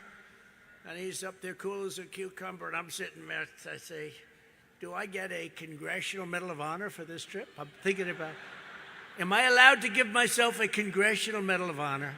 He's serious. This fucker is absolutely serious about that. That's fucking amazing. Like, how the fuck do you say something that dumb in front of a bunch of people? Congressional Medal of Honor, motherfucker, you wouldn't get a fucking Purple Heart unless you got up right as they were landing, ate shit, skinned your knee. For being so brave to sit up there and watch us land in the middle of a desert with no runway. I don't want to spoil the end of the story, but they was a fucking runway. They had one. And then it goes 400, 300, 200. Pardon me, I don't know what order those numbers normally go in, so the building tension is just lost on me. 100, boom, we land. You hardly had a light, little tiny lights, because it's like a war zone. After yeah, it is. It's like a war zone. 21 years, it was still a war zone. No, it was not a war zone. It was like a war zone. They was just taking precautions because you're the fucking president and it's Air Force One. And it's really more about the plane. That fucker was expensive. They had a replacement for you, Mike Pence. He was back at the house. We land, I say, Captain, was I brave? I called home. Sort of like Brian Williams, right? Remember him? The plane was shot out. There was shot. Lion Brian, remember that son of a gun? Lion Brian, the plane was shot. I didn't know. Hillary had the same thing, right? Crooked Hillary, there were bullets all over her helicopter. Turned out to be a false story. Well, of course it was, man. Everything. I mean, you mean the story you just told? Oh. Disinformation. They now call it disinformation. It sounds nicer as opposed to lying. Disinformation. No, Hillary did it, and so did Lion Brian. Lion Brian lost his job over it. And then got his job back. It's weird. Unlike you. It's funny. Isn't that interesting? You lost your job, and he didn't, huh? I mean, he just retired. He went to MSDNC, right? Yes, he was on there before, and then he came back to there. Then I guess he got fired. He'll show up someplace. They never, you know, cockroaches, you can never kill them. No, they just show up. I don't know. I've never eaten at Mar-a-Lago, but I'll take your word for it. You'll never kill them. But I got out of the plane, and there was Raisin Caine, General Raisin Caine. I said, all right, I forgot this whole story was about meeting that fucker. That's your really name? And he introduced me to another general who was a handsome guy, and he introduced me to a drill sergeant. I wish I looked like that. I would have been president 15 years earlier. These guys were so good. And then we went into a conference room in this really incredible military fort. It's just incredible the way. It's a great story, by the way. I know you're riveted. I'm riveted. I literally had to rivet my ass to this chair so I wouldn't slide out of it and take a nap. Just not a lot of big windows, I can tell you. And he told me this. And well, yeah, you wouldn't hide the plane as you're flying in, land on a runway with no lights to go to a fucking rave. I said to him, all right, let's go. Let's do it. He said, I'll call you next week. And after less than 3 weeks, it was done. We took over the caliphate. We 100%. Remember when I said it's 98%? Remember when I said it's 98, 97? And I told, I announced it's 97%. We're bringing our great soldiers back home. Right. And the press hit me. He didn't do 100%. I said, let Russia, Iran, Iraq, and the rest of them take care. We want to come home after 21. So you didn't do 100%. So you told that whole fucking story just to tell everybody that you didn't get 100% of the caliphate, that you left 3% left over, and the ISIS-K dude that blew himself the fuck up might have been part of that 3% that you just left behind? The fuck? Where did he pull this story out of his ass? He's ending this story with, you know what, I didn't actually get 100,000. Fuck that. I was like, we're done. I want to go home. Boring. Let Iran take care of it. Years. And I brought them all home, but we got it 100%, and General Raisin Caine. No, you didn't. You got 97%. You just fucking said so. And ISIS, the dude who blew himself the fuck up was from ISIS. It was unbelievable, I'll tell you. He hit them hard. Apparently, he hit all but 3% of them hard. Hit them hard. By the way, did he wait till they were hard to hit him? Or do they just walk around hard all the time? So we have great military, and now we have a new military where the equipment was so old. The grandfathers flew some of the planes that the younger guys were flying. We also had tremendous... Well, yeah, like bomber and cargo shit. There hadn't been a giant update in keeping a dirigible in the air for a while. Success with therapeutics and Operation Warp Speed. Oh, motherfucker. Usually we have a captain's log. Nobody's ever been able to do what we did with Operation Warp Speed, and even the... Sorry, hold on. 1 second. Captain's log. Did that work? Nope. Oh, I see. It's on. That's my bad. 1 second. 1, 2. I gotta do it. That's so weird. Where's that thing? Do. I'm gonna add this over here, and then I go over here and click down in there, and then add to go. There you go. Add that shit in there. Okay, that's good. Now, captain's log. Okay, I don't do it quite as well, but you work with me, motherfucker. Come on. The enemy tells us that. Even the radical left lunatics tell us that. I rejected mandates and lockdowns and fought to get our children back into school.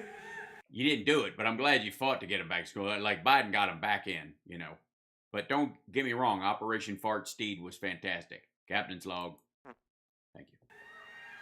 Under our leadership, the border was secure, our communities were safe, our country was... Yeah, till you built that fucking wall and ruined everything. ...strong, the world was at peace.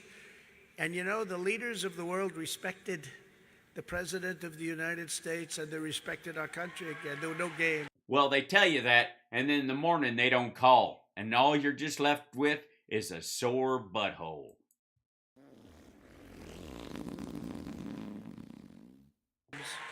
I thought you respected me. I'm just sitting here screaming into a phone going, If you'd like to make a call, hang up and dial. All right. Like never before. I say like never before. We know you say it, but, you do realize, Truman, World War II, Eisenhower, fucking Kennedy, man, Jesus Christ. They didn't necessarily like me because I didn't let them take advantage of us. Somebody said, in Germany... No, some of them you just let take advantage of you, and I appreciate it. The German leaders liked Barack Hussein Obama better. Of course they did. He gave them everything. I gave them nothing. Right, they was allies. Fuck that. I gave them nothing. No, I said, you got to pay your bills. All of what you see now with NATO, that's all because I made them pay their bills. They weren't paying. Out of the 28 countries at the time, 28 countries, 20 28. were deficient or delinquent. Delinquent. I mean, deficient's an emotional kind of a judgment. I don't know if I could ever... They weren't paying their bills. I said, you got to pay. One of the presidents... They said, hey, you mean you won't defend us? NATO won't defend us if we ain't caught up in our payments? And I bet you he said no. And they like, for real? What if we're broke, man? We ain't got shit, and we're attacked by a much larger country. Like, what's going to happen to Ukraine? Why are you threatening the president? Stood up at a meeting with all 28. He said, sir, does that mean that if Russia were to attack us, you would not defend us? I said, you mean you... Yeah, that dude's name was Volodymyr Zelensky. You haven't paid? That's right, sir. I'm kidding. He wasn't in NATO at the time. Trump wasn't going to let that happen. I would not defend you. Which is ridiculous. That basically means he would dissolve NATO. I would not defend you. And the next day, billions and billions of dollars came in. Now, if I would have said, oh, no, of course, the politically correct, oh, of course I'd defend you, we have an obligation. No, they would defend. Obligations. Fuck obligations, man. Dude barely talks to his son. They were totally deficient. I mean, the money. Deficient. Germany was paying half what they were supposed to pay. But a lot of these countries, they were paying very little, almost nothing. And we were paying... Yeah, it's weird. It's almost like they were recovering from 2008. I say 85, 90% to protect Europe, and then they took advantage of us on trade. And by the way, we have the same thing. So we're paying $40 billion, and they're paying almost nothing. Why aren't they paying something in terms of Ukraine? We want to help. They are. Help out. It's a human tragedy, but Europe is affected like nobody, and they're paying a tiny fraction of what we're paying. You know, we're not paying. We're lending them a lot of the money, and we will get, in many ways, our companies and our country will get access to the oil and gas and minerals that are there, as because we're doing this as a favor to them, and they might look, more favorably on our citizens who were there to help and the companies associated with our country than on somebody who was like, yeah, fuck you, dude. You know why? Because we don't have a leader that will tell them you got to pay up. It's the only reason. But in just 16 months, Joe Biden and the radical left have turned calm into chaos, prosperity into poverty, and security into a total catastrophe. The election was rigged, it was stolen, and now our country is paying a very, very big price. Our country, in many ways, is being destroyed. The Biden disaster... Yes, in so many ways. I mean, not in like a Jan 6 kind of a way, but... These are too numerous to count, but inflation is the highest in nearly 50 years. Gas... No, he added 10 years. Prices have reached the highest price ever in the history of our country, destroying... Yeah, but not adjusted for inflation. Families. When you have gas prices at this is like the biggest tax increase ever proposed or enacted. Yes, they did it on purpose. They couldn't get a tax increase on people, so they proposed this. The only difference is, of course, this money doesn't go into the government coffers where it can be used for social programs like Build Back Better or something like that. This is just going into corporate profits for gas companies. Times 3. That's what it's like. That's how bad the gasoline is affecting families, not to mention your electric costs and everything else. Grocery prices are skyrocketing, and you can't even find baby formula to feed your infant. Yes, you can. And also, look at his fucking face. It's like he just ejaculated into the podium. And yet we're approving in one session $40 billion. And you know what? We got to get other people to help us. We can't keep doing this. We are like the stupid people. We're the stupid people. We're led by stupid people, I can tell you that. Because we're helping Ukraine. And all you have to do is ask. You say, we're going to give this, but you got to make up the same, at least the same. But you can't give a tiny fraction. Yeah, but their economies are a tiny fraction of ours. You can't do it. Germany was sending them blankets and pillows, and they were sending them nothing. And they're very, right there. Yeah, I mean, just move it over. Just move it 8 feet to the left, and your tanks are now Ukrainian tanks. Whatever. They send helmets and other shit. Right there. Yet Biden sits and does nothing but approve more and more money. 4.5 million people have dropped out of the labor force. Real wages have declined 13 months in a row. And we're seeing totally devastating stagflation. Just in case you don't know stagflation. Yeah, explain to us what stagflation is. I won't get into definitions. All right, well then I guess I had my hopes pinned on him explaining it to us, but I guess not. Sorry guys, I led you down the primrose path. It means you got a disaster on your hands. Okay, well that's simple. I thought I was going to get a bunch of technical economic mumbo jumbo. In Afghanistan, Biden... Yeah, by the way, wages are going up. ...created the greatest humiliation in American history. No, not even fucking close. My opinion... Well, in your opinion, of course, because it basically anything that happens after you is the worst that's ever happened to America. It was the most humiliating period of time, day. You don't count running on getting us out of Afghanistan and us still being there when you left office? You don't consider those 4 years to be fundamentally embarrassing? 2 days, week. Fortunately for them, the press hardly covered it. They covered it for 1 day and they just put it away. They didn't want to talk about it. Because we're no longer in Afghanistan after 20 years? Because that would hurt them. Would it? You don't think that if we were continuing to dump $300 million a day down a fucking toilet in Afghanistan, paying for a government that doesn't even want to stand up for itself, that wouldn't be news right now? But soldiers were killed, horrifically wounded. They don't talk about. Yeah, by an ISIS suicide bomber who was clearly part of the 3% you thought weren't important enough to take care of. About those that lost their arms and their legs, many of them. Hostages were left behind. There are no hostages in Afghanistan. And none. $85 billion of military equipment was handed over to the Taliban as we take out our military before we took out it. It's weird. You know who it wouldn't have been handed over to in the Taliban? Those 5,000 fighters you got released from jail, including Abdul, who was in a Pakistani jail. They would have handed all that stuff, which they didn't, to the Taliban, but it wouldn't have ended up in their hands. It was the dumbest. I heard Don speaking about it. The dumbest thing I've ever seen. Putin saw this incredible weakness. You know, when I was in charge, in 18 months, we didn't lose one American soldier. Think of it. Not one. Yeah, predicated on the idea that if we didn't leave, they would go back to killing American soldiers, because that's the deal you made with Abdul. They didn't kill anybody because they wanted us out. As opposed to last night, which you saw in Milwaukee, and you saw, I guess, a total of 20 in different, and just as I'm coming off the stage, I think they had a tragic event in Buffalo. Just as I'm coming on the stage, tragic event in Buffalo with numerous people being killed. In 18 months in Afghanistan. Yeah, a Tucker Carlson viewer who believed the Great Replacement horseshit opened fire in a supermarket and killed a bunch of black people, largely from their 40s to their 80s. Afghanistan, we lost nobody. I spoke with Abdul. He was fucking hell the leader of the Taliban, and still. Well, he wasn't. He was actually in jail.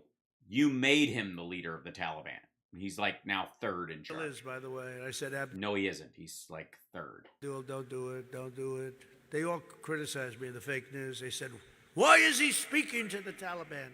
No, they're saying, why is he speaking to the Taliban without involving the Afghan government? Because it undermines their existence. And the minute these guys are cut loose and we get out of there, they're going to overrun the country, which is exactly what they did. That's like when they used to say to Jesse James, why are you robbing the banks? He said, because that's where the money is, right? That's a terrible analogy to use for yourself. Why are you talking to the Taliban? Because that's where the money is. They said, why are you speaking to the Taliban? I was like, that's where the money is. Eric's been talking to them. We're trying to get into the opium trade after I leave office. So like, cha-ching. I said, because I don't want them to kill our soldiers, and I want to tell them if they do, they're going to go through hell. And I said that to Abdul. I said, Abdul, don't kill. By God, this is like the tough guy talk. Fucking hell. Our soldiers, if you're going to be hit so hard, don't do it. Just don't do it, Abdul. Let's get along. Don't do it. Let's get along. You've already killed enough American soldiers. We'll just call it a wash.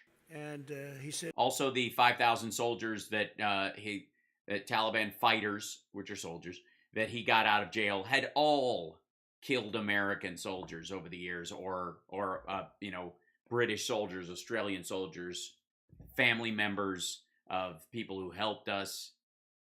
And that's fine. That's fine. Let's just start from scratch. You know what I mean? But Your Excellency, it's weird that he makes such a big deal about the Iran nuclear deal, and yet this motherfucker wants to make a deal with a leader of the Taliban that he had to get out of jail to do it. Your Excellency, but Your Excellency, why? Why, oh why, do you send me a picture of my house? Because your wife and children are in it. And I was unable to explain that. I was not able. He said, why do you do that? And I said, you have to ask your people why. But from that conversation, we didn't lose one, think of it, not one American soldier was even shot at. And then because the agreement was, if you shoot at anybody, we're going to stay. And the idea was he was teeing this up because he figured they would break the deal, and then we would stay in Bagram. We leave. We look like we surrendered. We didn't. No, we didn't. Surrender in a sense. No, we didn't surrender. Putin saw this incredible weakness in Afghanistan and the way we did that. And, I'm the one that was pulling out. I got it down to 2,000 soldiers, would have kept Bagram. Right, so never leave. Right, just for the record, he says this all, after he left office, he started saying this shit all the fucking time. We would have left, but we would have kept the biggest military base there. Of course, surrounded by Taliban and ISIS fighters, but fuck it. Bagram is one of the most expensive bases we've ever built, and it's 1 hour away from where China makes its nuclear weapons, and we left it, and now China is going to take it over. It's not believable. It makes you so angry, so stupid. And he decided, when Putin saw this, he decided to go into Ukraine, and something would have never, ever happened if I was in the White House. It didn't happen. Yeah, what would have never happened if he was in the White House was the support that Ukraine is getting from the United States and NATO. Happened in 4 years, remember that. And even the radical left lunatics say it wouldn't have happened if Trump was there. They actually...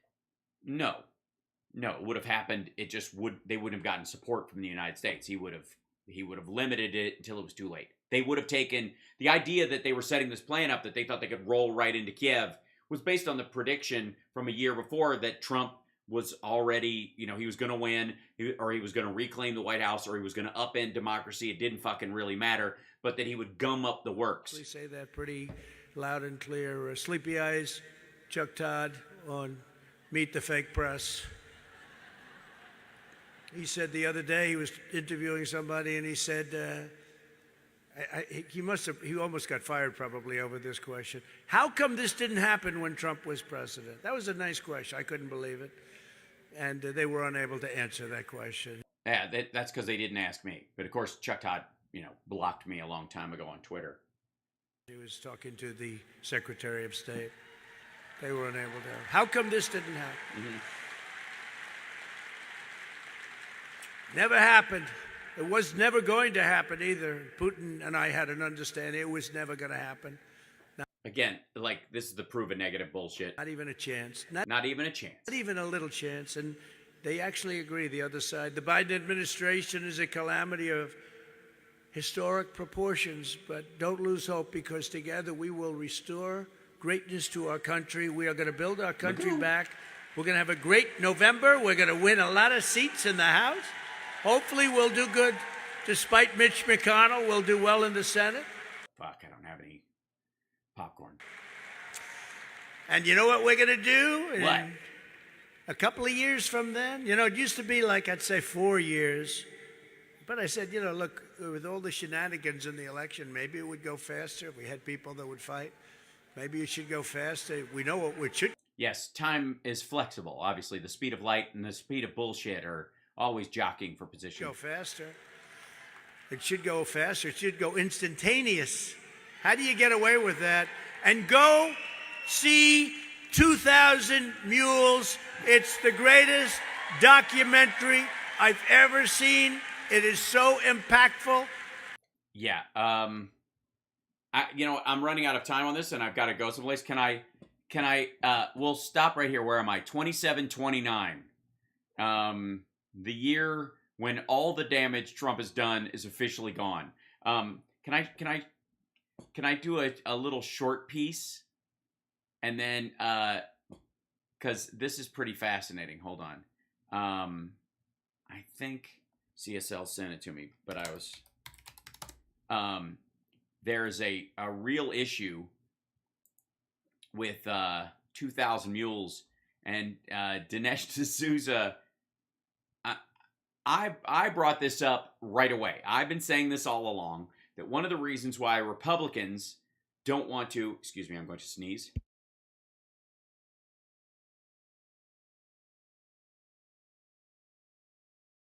Excuse me, that was, this right here, hold on. When I'll see, hold on.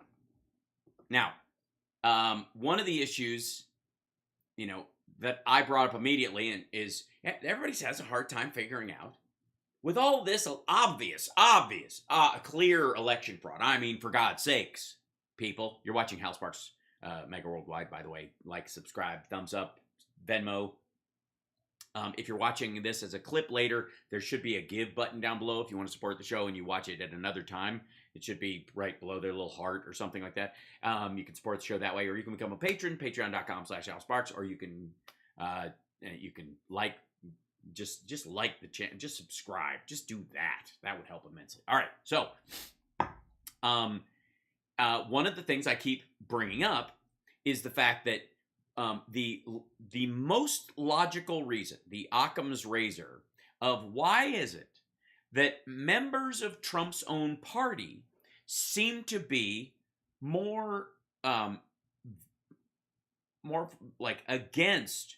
actively against recounting the votes or examining ballots than supposedly the Democrats that rigged the election. Every time it comes up, the people in charge who are trying to stiff arm the whole thing, in Wisconsin or Pennsylvania or whatever, are always Republicans. They're all basically saying, don't look, whatever you do, don't look under the hood. And the logic you can pull from that is, well, if the Democrats were like, don't look, we don't want you to do it, the recounts don't count if they find anything different. Like, Democrats aren't saying that. They're like, have your fucking recount, but can we get on with this, please? Whereas Republicans are like, whatever you do, don't look. Right? And the reason is because the most logical reason is that they helped fake votes for Trump, and they don't want to get caught because they know what happened and they don't want you to look, right?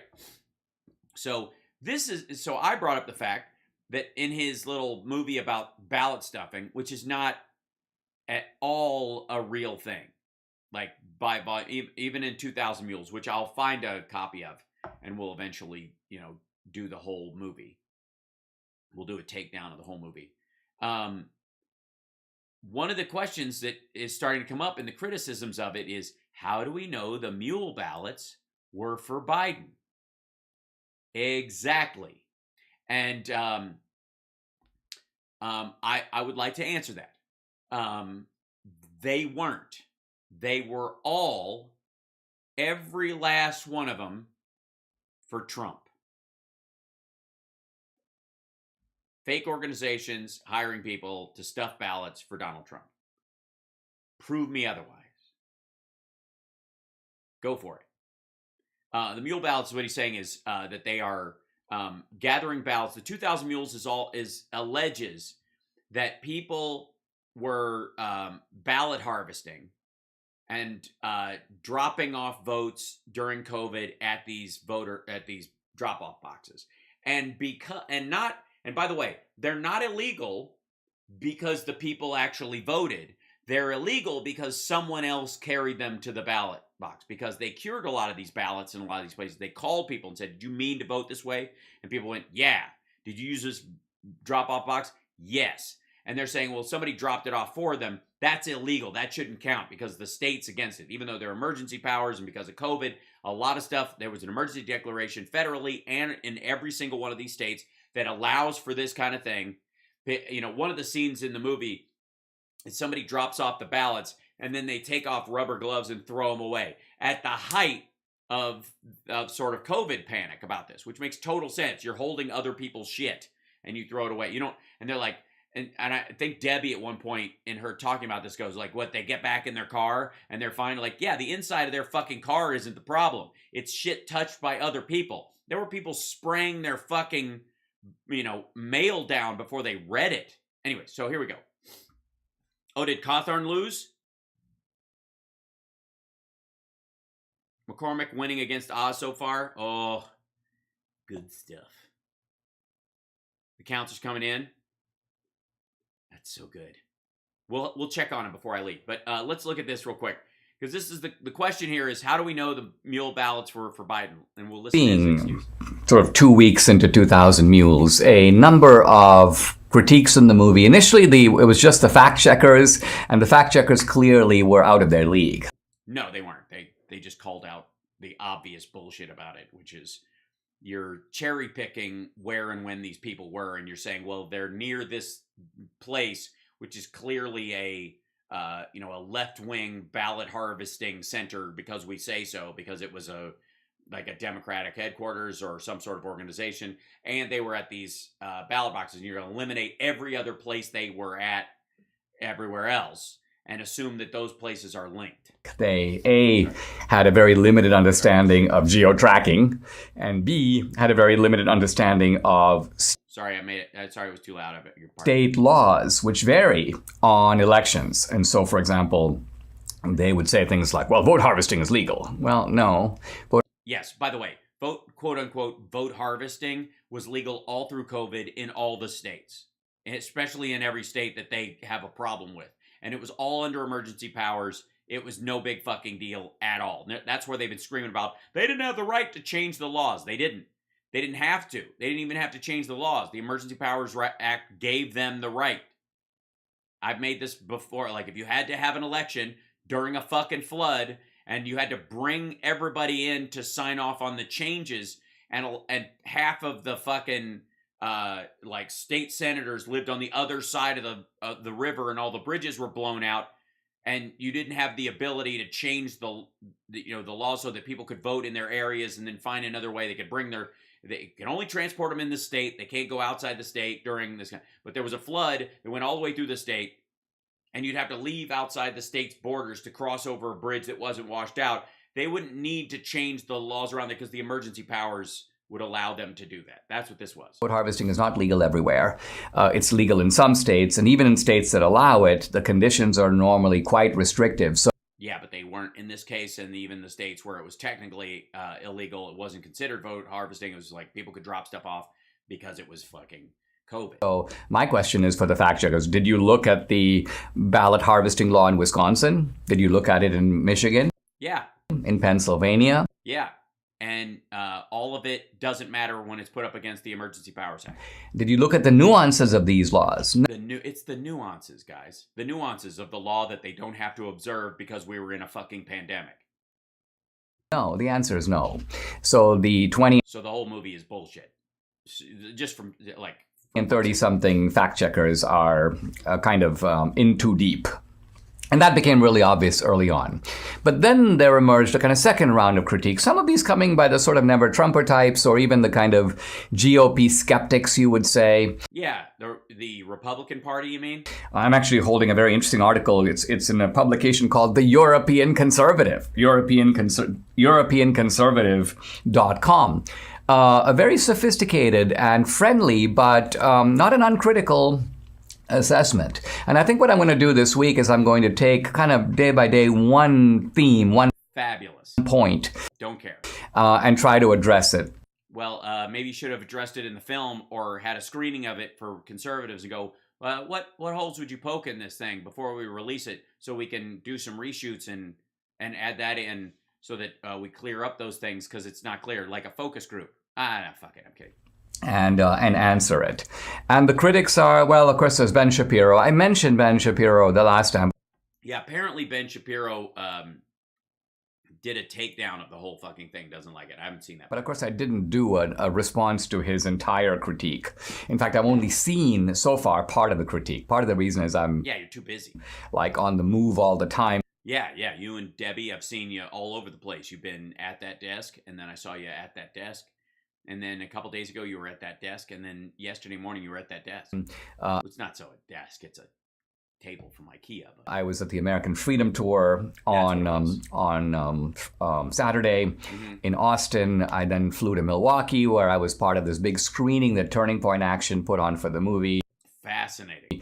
1,000 people there. I mean... 1,000. 8,000, just under 1,000. They were wild. They were crazy. Not standing ovations. Amazing. People had brought all kinds of signs and so on. So it was what were on the signs? Wipe out the unborn. I mean, let's go. A tremendous, almost a carnival atmosphere, but a carnival with atmosphere with some sobriety. Yes, a sober carnival. Not at all a gathering of QAnon nutcases. Built into it. So I mentioned Ben Shapiro. There's apparently a woman named Crystal Ball. I mean, I don't know if this is her real name. Yes, you do. She's Crystal Ball's on. Like, what's the show that she has with the other guy? now. She used to be on the Hill, and then they moved. Crystal Ball, really? What is this, a stage name? Or here's the other possibility. Her last name is Ball. Ball is a normal name. I mean, Dan Ball of One America News and so on. Her parents just thought, how about Crystal? They're having a little joke at our expense. I don't know if that's what it is. But anyway.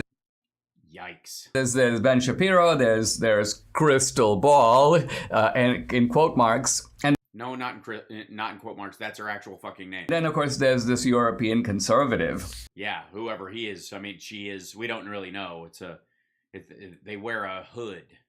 And they've raised a number of issues, and I'm not going to deal with all of them now. One issue, of course, is that could it be that all these trafficked votes are legal votes that are simply delivered in an illegal way? That isn't technically illegal because there was a declared emergency because we were in a pandemic. And the question, of course, is, does that mean that the votes get to be counted? Yes, it does. I'm going to address that question, but not today. Because that's embarrassing when you finally find out. Because I want to take up a question right out of this European conservative. Right. And by the way, just to give you a sense of the tone. Get on with it. They basically say that, to declare this the most secure election in history, they say is journalistic malpractice. To do this right after the election and just some kind of Solomonic pronouncement, they go, without even looking into it, what kind of nonsense is this?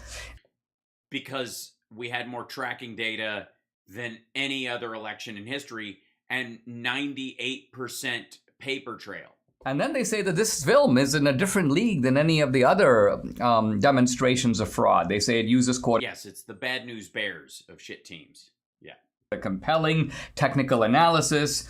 The 2000 Mules film is compelling and deserves a serious conversation. Hold on. I'm getting good news on my phone about my... Hold on.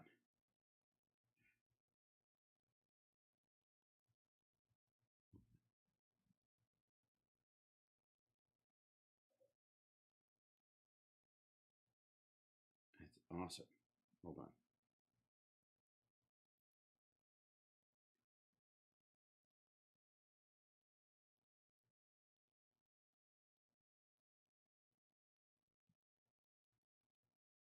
Aw. Hold on.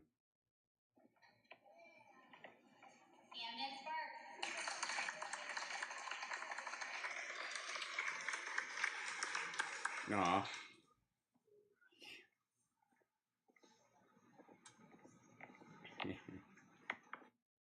Camden has a fifth grade leaving ceremony, so I just get pictures of it. So, and then they go on to raise a couple of points. Amazing, by the way, for real. Points, and one of them is this: how do we know that these are Biden votes? That's right. How do we know that these are Biden votes? Sorry, may I reframe? How do we not know that these are Trump votes? Because that would seem abundantly obvious. Because the critique is addressing what we do in the film, which is we kind of do a measure of the harvesting, and then we treat those as fraudulent and illegal votes and subtract them from the Biden total. Right. You automatically assume they are fake votes for Biden. And why would that... I'm sorry, I'll turn my audio up. Check. Is that a little better? Sorry about that. So the question raised here is, well, how do we know those were Biden votes? They weren't. They were Trump votes. Now, let me say how we can't know. In other words, one way to find out would seem to be to go look at those ballots. Right. And we can't do that. We can't. Well, no, you could go knock on doors. I would love for Dinesh D'Souza to go to these areas and knock on doors. Do that for the simple reason, actually pointed out in. By the way, they did do that. They canvassed in all these areas to make sure, and they did enough of a swath where if there was this kind of mass vote harvesting, you would have seen it, which is how they knew it was secure. The movie, that once the ballot is taken out of the envelope has the name, the envelope has the signature, the envelope has the address. There's nothing. Oh, so there were signatures verified on the envelopes. Good to know. Ballot only has the vote. It doesn't have any name. It has no other distinct. Right, because of the right to privacy when it comes to your vote. Wishing mark. Hey, 666 likes already. We got more than that in the chat room. If you feel like supporting with a $6.66 super chat to help us buy 666 Fifth Avenue, I wouldn't turn it down. That'd be lovely. Thanks, guys. Super chat. All right. So we can't do it that way. But thanks, Lulu girl. Here are 4 reasons Thank you, Joe. to believe that these are Biden votes. 1, the Mules are Antifa BLM types. They're black, is what he means. Which, by the way, if he saw security footage of Candace Owens, he would say she was a BLM type. Just so you know. That's demonstrated in the movie. They're recruited, they're far left-wingers, and this is not exactly a population of Republicans or conservatives. Number 2, the organizations involved, the so-called stash houses, all far-left organizations. Again, we didn't... These so-called stash houses. No proof that they are stash houses, just call them that. Put a list of them in the movie. I have the list, so does True the Vote. True the Vote is happy to supply that list to... Yeah, just if you want to see the list, just ask for it. But, I mean, we're not going to put it up. Law enforcement. Number 3, this examination was conducted in heavily Democratic cities where, by and large, there's no Republican in sight. I see. So in those situations where it was like Trump was complaining it was 97% Biden in these areas. So the 3% votes should have never happened in the first place. And there would be every reason to believe in these heavily Biden areas that were black, largely, that 3% were just stuffed ballots. They were added Trump votes to try and puff up his popular vote so he wouldn't lose the popular vote again last time, like he did against Hillary, which is embarrassing. We're talking here, for example, about inner city Atlanta. What's something distinct about the people in, quote, inner city Atlanta? What is, I can't think of it right now, but it's, We're talking about inner city Philadelphia. There's something about inner city Atlanta where I would you say in general that the people who live in both of those areas in general are what you would call BLM types? Yeah, we're talking about Milwaukee. We're talking about Detroit. Yeah, inner city Milwaukee. Inner city, well, all of Detroit. We're talking about heavily urban Democratic areas. Now, there's some suburban areas that are looped into that. Yeah, there's black dentists. But this is not Republican country. Right, which is why you go there and you stuff Trump ballots in there to try and shore up, because there's people are like, well, it's not going to be 100%. It's got to be a little bit. So you add a few in every district because you know you're going to lose the district, but you can add the popular vote, spread it out over a wider swath. And the 4th reason is who won? In other words, when you're doing shenanigans to get your side over the top, you don't always win. One way to figure out who's doing the shenanigans is by looking to see who crossed the finish line. And yeah, that's not evidence. As a matter of fact, I would argue there was every reason to believe, according to the polls, that Trump was losing horribly in a bunch of these areas, and he managed to make a reasonable showing in some cases closer to his 2016 numbers that you would view as suspicious, obviously. We know the answer to that one. In fact, Biden seemed almost serenely confident from the beginning. Right, because the polls showed this, and Trump was going to be embarrassed by how he was going to get wiped out. So all the more reason for his vote riggers to drop off stuff in all these areas. That without campaigning, he had this sewn up. And evidently, in a manner demonstrated by 2,000 Mules, he did. Dun, dun, dun. No. Boink. The case for Trump. Look, it's Betty Loco. All right, I'm going to let you guys go, and we'll finish up the rest of the Trump thing tomorrow. I'm going to have a morning show like regular tomorrow, which will be very exciting. I wanted you to see something real quick. I even made something. Let's see. If I can do this. Yeah. Look at this. I made a little article screen so that I can, when I'm showing you guys articles, I can bring it up separately. Huh? I've been doing some work behind the scenes. I think this is good. I think this looks pretty good. Yeah?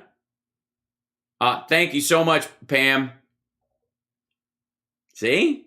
Yeah. So when we just talk about, like in the morning show, when we talk about stories, I can bring this up. And then, of course, I'm going to have to move the alert box to a place where you can see it. Thanks. Thank you for the 666 super chat. Appreciate it. Anyways, I made this in Photoshop. There you go. And look at the beveled edge. I worked on that. See this? Look at the bevel around. It's nice. It's cool. And I can't reach all the way yet, but I can do this. If I lean back, I can put my finger behind the flag and wiggle it. This is that interview we did back in March with Trump asking for dirt on Biden from Russia as the shit got started as a way to end the war. Thank you, Gorilla in the Mist. Appreciate the super chats, you guys, and thank you guys for the support. It means a lot, and it's the only reason I'm on the air because, as many of you know, at the beginning of COVID, especially, all live gigs and production just fucking vanished. And this is here. I'll go a little. I'll let you guys in on a little inside baseball.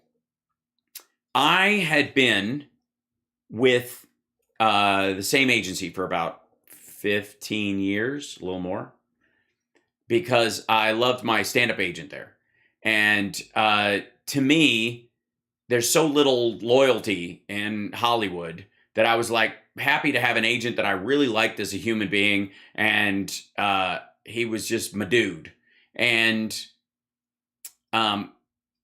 so I had no theatrical representation at that place because I was always working. So I would get an audition through a manager or something, or they would just reach out and ask for me. And that's how I got Lab Rats, for example. And then I would just be under contract for 5 years, and nobody wants to be the agent of somebody who can't do anything else anyway. So you're just kind of on their list, and it's whatever. So over the few years, I've just had a stand-up agent for the stuff I could do, and then I just worked, just had jobs. Leading up to, of course, a couple of years, like a year before COVID.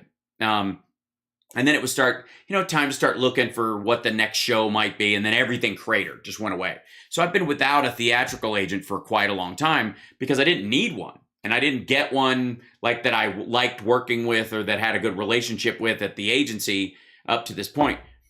And a week ago, my dude who I really like moved on. He left this agency and he went to work for a management firm. And I don't need a manager right now.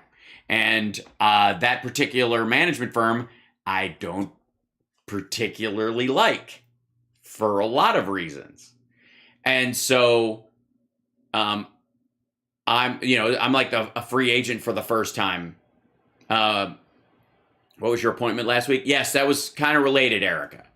So I am now meeting with other folks and stuff. I'm still, for stand-up with the agency that I'm with. But the only reason I wasn't spreading out and going somewhere else for theatrical stuff was because of this agent I liked, and he's now gone. So now I get to go find another agent for the first time in 15 years. And it's really great. I have to say, it was like, hi, Bean Toes. Missed you too. So I get to, I wouldn't have done that out of loyalty to him, but literally a week ago, it just kind of happened.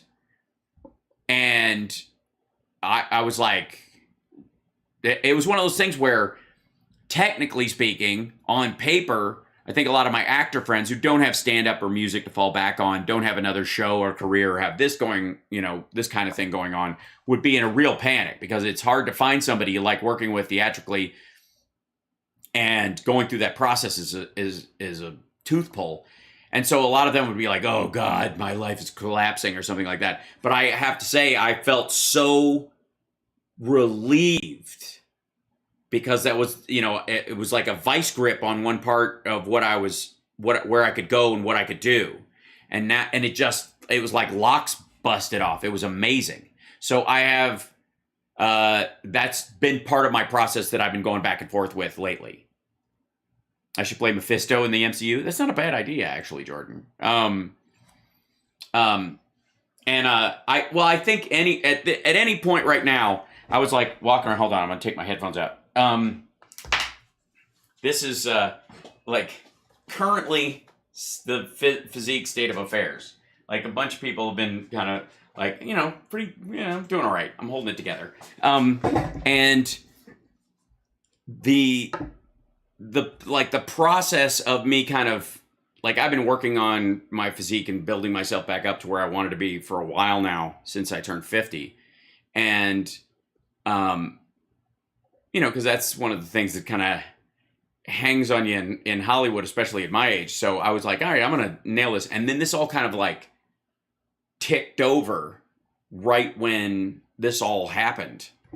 And like, I was like good, like the timing of it was fantastic. Oh, Kendra, we're the same age. That's nice. Thanks. So anyways, this all worked out. So I'm in the process of that whole muckery happened 3 weeks ago, basically. And now everything's kind of percolating. And I've been meeting with people for the, where I'm going to go, essentially. What's the difference between agents and managers? Okay, I'll tell you, Sarah. A manager is a free agent. They effectively, their job is your overall career. They're the one who will tell you, say no to this job because it will limit you in the future and stop you from getting this job. An agent is effectively a temp agency. That's what all agents in Hollywood are under the same umbrella law as temp agencies, because that's effectively what they do. We have people on our list, and if you need a temporary worker, let's say you have an IT job, we have a list of IT professionals that are in our thing, and then if we can basically loan them out to you as an agency for 6 to 8 months to do this IT job, and then it ends, and instead of them being a long-term employee of your company, they're a long-term client of ours, and then we find them the next job. Does that make sense? That's what temp agencies do. That's what theatrical agents do. There's a temporary job, a play, a movie, a film. It ends after a little while. Series. It's only for, if it's a movie, it's, 5 weeks to 6 months or whatever. If it's a series, it's, 2 years to 7 years or whatever. But all those, cable would be fun too, yes. All those jobs are temp jobs. And so they are built under the same legal framework as a temp agency. So they have to be bonded, according to the state, for every employee they can potentially represent, because they have to have like $10,000 in an account for every person. So if they loan you out to somebody and the job is screwed, they can be liable for the money that you might have made or whatever up to a certain point. And the state makes them do that.